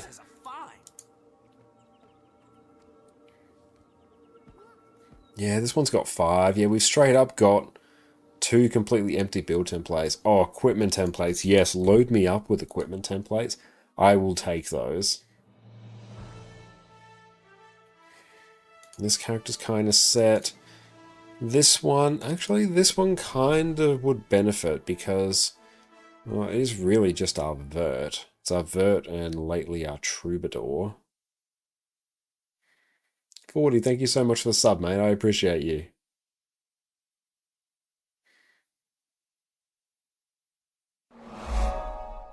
Thank you. Troubadour. So we've got Condivert, Open World Condivert. Troubadour. Yeah, this one would actually benefit. It's sort of our Vert and Troubadour. I might even just lob 2 of them on this character. Oh, new play level 43. Nice. How do you get gold for Legendary Big Sword? Gold farming as a new player is actually a topic for a video I'm planning to do. But as a new player, the best way for you to make gold is going to be doing the dailies and weeklies tied to the Wizard's Vault. You're going to want to do those. And if you want to change what categories of the game it tells you to go to, you can click the little settings icon here and set it to whatever you want. I do mainly PvE, so I set mine to PvE. But then once you do that, you do weeklies, you get your Astral Acclaim, you're then going to buy the cheap bags of gold, which are here, which is 1 gold per 6 Astral Acclaim for 90 gold total. You'll buy all the Mystic coins. Just the act of doing the weekly and getting the gold and the remaining Mystic coins you can, that's 150 gold. And the weekly can be done, like I did the weekly just passively over tonight's stream. So that's probably the best way to make gold quickly as a new player, and then after that you're really just going to play the game and sell things from your material storage as they start to stockpile. Because yeah, as you play Guild Wars 2, all your wealth is going to kind of be tied in with the material storage here. If I was just to check how much is sitting in mine. Oh, what about Legendary Starter Kit? Legendary Starter Kit is also great value. But as a, I recommend you always get it, but as a new player, you're not likely to make gold from it. It's more likely you'll probably use it to make a legendary weapon.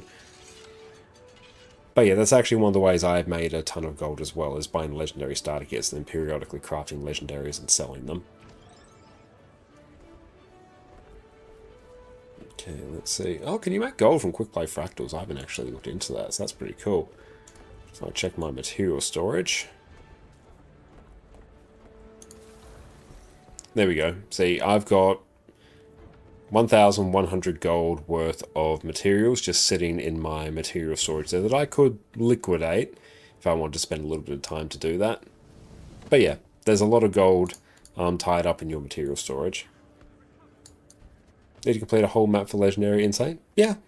At least when you do Corteria map completion, you'll get 2 Gifts of Exploration, so it's 1 map completion per 2 Legendaries. It says that Frat Quick Play is slow for finding groups. In my experience, and I've even run some intermittently over the last little while, and it's been like super quick.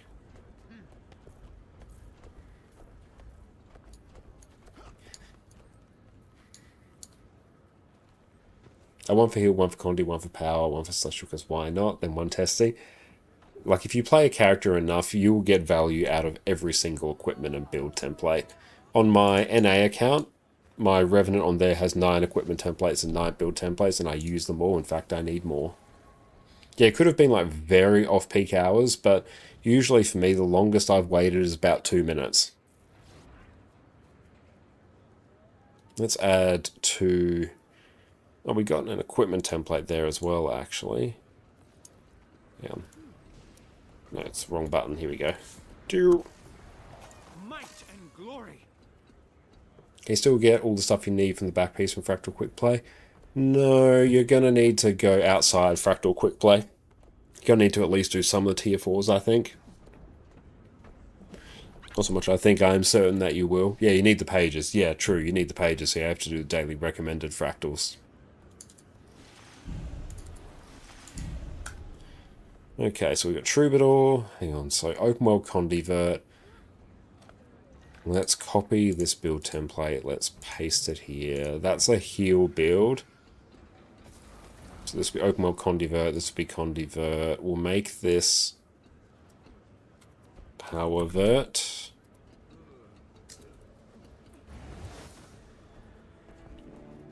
And then let's make this...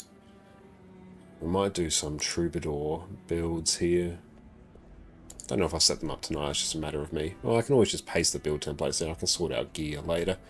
Okay, so let's get a Power Virtuoso build set up. So we'll just grab that. We'll grab Power Quickness Troubadour and Power Troubadour. So let's copy this build template. That is indeed a Power Vert build.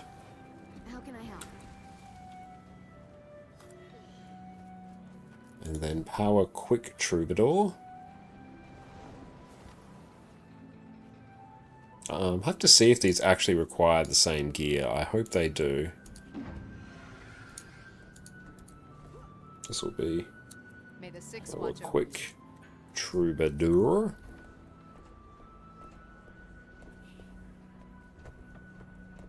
And then we'll just have straight Power Troubadour here.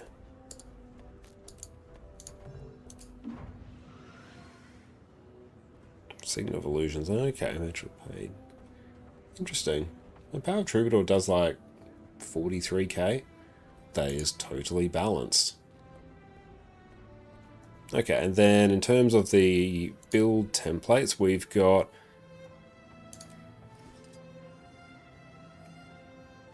I just need... Actually, I can set up the gear correctly. So what does Powervert want?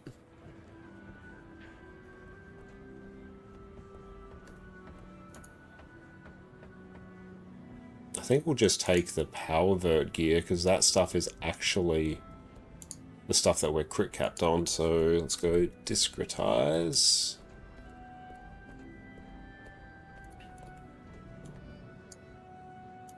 Alright, so menu, gear optimizer. I just want to do this without infusions, because I hate running it with infusions. And I will run... No, we'll run accuracy, why not? We'll make it happen. Power Virtuoso Spear. Double check the traits. That's a Spear and Greatsword. Actually, we'll run that. Here, run Infinite Forge. We'll run Accuracy. Yeah, we'll keep those runes there. And we'll delete Mistburn. And Powervert is running Fireworks, so I could just run like Thief or Claw or something. delete these. Only want good food. Berserker Assassin, I want crit cap. What's this first set we've got? 98% crit. I want to... Can we reach 100% crit? Answer will be yes. Yeah, let's run that set. That gets us to 100% crit. And that will just be the set of gear that we run. Done. Okay. So here, this will be renamed be Condivert because it's very specific in its gear. And then this one will be Power. Okay, so down here, we'll customize, set everything to Berserkers, and then start slotting in Assassin's gear as we need. In terms of the weapons that we have, I will take... How's it going? Greatsword and Spear. These can both be Berserkers.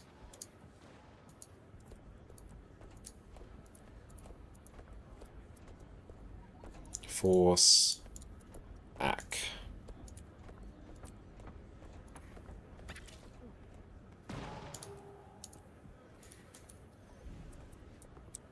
Force Ack. Not Berserkers and Valkyries, a stat combination no one has ever used. And I'll just be lazy and put Thief on. And then, so we need an Assassin's back piece.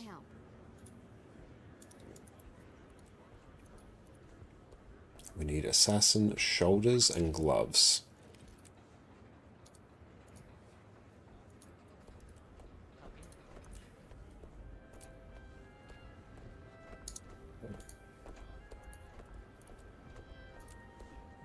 There we go. So then when we go to... So we got Power Vert. Cool, so they have the exact same crit chance. You know, it's like at 60% crit. How much crit does Power Troubadour get? Does it get bonus crit chance from somewhere?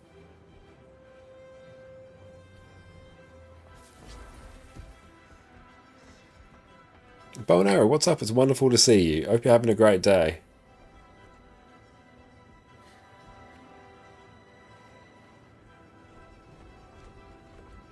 Bonus critical hit. Oh no, that's critical damage. Where does Troubadour get its extra crit from? So we got accuracy. Where does it come from?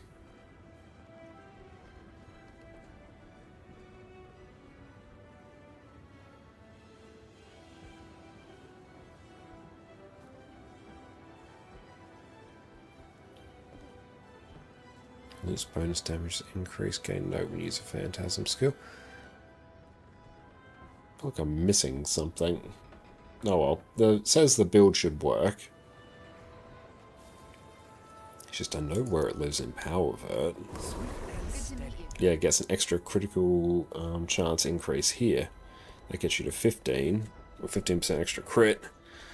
Which then means you get 40% off Fury, basically, so you reach crit cap. So why does Troubadour not run the same? Varo, thanks for the randomized dice. I mean, it like barely changed anything. Hang on. There we go, that's suitably different enough.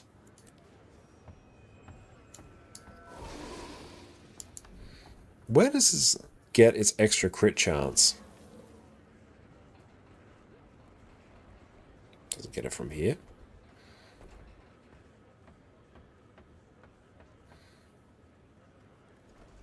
%4 all stats. Is it based on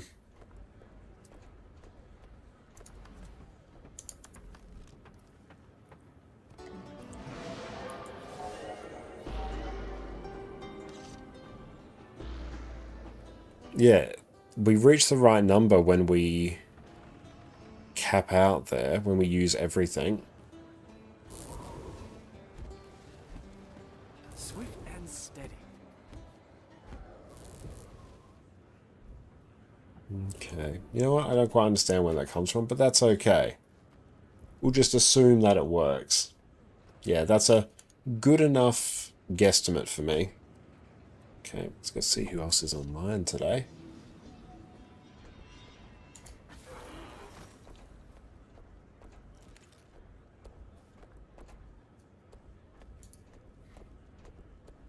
Enjoying Bladesworn, you can now hit 100k damage one-shot burst. That's awesome. I've never really gotten into Bladesworn myself, but I've tried it a bit, and it has been fun when I have.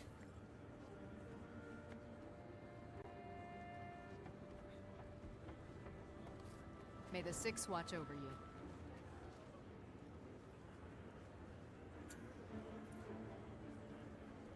So a little bit of a shorter one today, because got to go get some sleep to round out the rest of this cold. The pros one shot in PvP, don't know, never tested. Have to see how different the PvP balance is. But excellent, let's go tee this up. We're going to head on out to Red Spectre today, who's of course blasting out some Guild Wars 2. And it looks like they're having an amazing time. But yeah, thank you all so much, everyone, for hanging out with us this evening. It has been fantastic. Cannon, thank you, mate. I appreciate that. An absolute legend. But yeah, thank you all for hanging out with us today. Thank you to everyone who came along for Strikes Fractals. It was brilliant. I've had an absolutely wonderful time this evening. Thank you to Exodum for sending through the gold as well. That is so kind of you, Faro. Thanks for the hydrate. Really appreciate that. And thank you, Vagabond. But yeah, we are now the proud new enjoyers of our Legendary Conqueror of Cerus title. We can transcend beyond our Voidwalker title. And now we have Legendary Conqueror of Cerus, which feels so good. But yeah, we're going to go get ready for bed. We're going to be back again on Wednesday doing shenanigans on NA. So we'll be doing some raid training there. So if you are on NA and feel like learning raids, that is definitely the time to do it. But for now, you will take care and we'll catch you all in a few days. And cheers. Learning how to play your class is going to make everything you do in Guild Wars 2 so much easier. But it's hard to know where to start. So today I'm going to walk you through exactly how I learn a new class and show you just how quickly you can become an absolute powerhouse in Guild Wars 2. I've put countless hours into Guild Wars 2. I've spent the last 2 years making guides on YouTube and squirreled away hours learning build after build after build. So after all this time, I can say without a shadow of a doubt, a bit of time learning your class as early as possible is one of the best things you can do to get the most out of your Guild Wars 2 experience. Being better at playing and piloting your class is going to make everything you do in Guild Wars 2 easier. And good news, everyone, this learning process doesn't even have to take that long. Today we'll be focusing on practicing your PvE builds. It's also my area of expertise, so cool beans. With a bit of preparation, a can-do attitude, and me to walk you through the process, you will be mastering Guild Wars 2 in no time. To start off on the right foot, let's get you sorted with a good build. Making builds in Guild Wars 2 can be rather complicated. There are countless trait and utility skill combinations, not to mention the seemingly infinite armor, weapon, rune, and sigil setups you have access to. Fortunately, there are some insanely smart people in the community that have you covered. There's tons of great build resources out there, which I've linked in the description. They each cover different areas of the game, but no matter which build you pick up, at least you're off to a good start. For newer players, picking an already optimized build is going to save you a huge amount of time, effort, and heartache. Not to mention these builds have been thoroughly tested and have things like DPS benchmarks and DPS logs, which you can use to check your progress. No matter what build you pick, take the time, it doesn't necessarily have to be all at once, to read your skill and trait tooltips. Know what your skills and traits do, how they work together, and any other bonuses you need to be mindful of, and this will already put you miles ahead of where you would be otherwise. Now, Guild Wars 2 doesn't do the best job of telling you exactly how you're performing. If you're in a group of 10 people and the boss dies 20 seconds faster than it did the last time, do you know how much better you did? There's no way for you to know just how much you've improved. That's where Arc DPS comes in. With Arc DPS, you can see your total damage per second along with a whole whole host of other useful information over the course of an entire fight. This add-on has been an absolute staple of the Guild Wars 2 endgame community for years, and I personally can't imagine my life without it. I won't go into detail here about how to get it set up, but you can check out my previous video where I walk you through step by step how to easily install and customize Arc DPS. This is completely optional, but I do highly recommend it. Now that you're all set up, let's introduce you to the best place in Guild Wars 2 to focus in and practice your class, the Special Forces training area. Here you can summon a golem to whack away at until your heart's content. And as you go along, you'll get a readout of your DPS in the game's chat window. You can apply boons to yourself, conditions to the golem, and even toggle on different levels of damage to practice your healing. For your convenience, you can also use your special action key to recharge all of your skills if you want to jump right back into practicing as quick as possible. Before we dive in, we need to get the golem set up correctly. If you want to compare your performance to the best player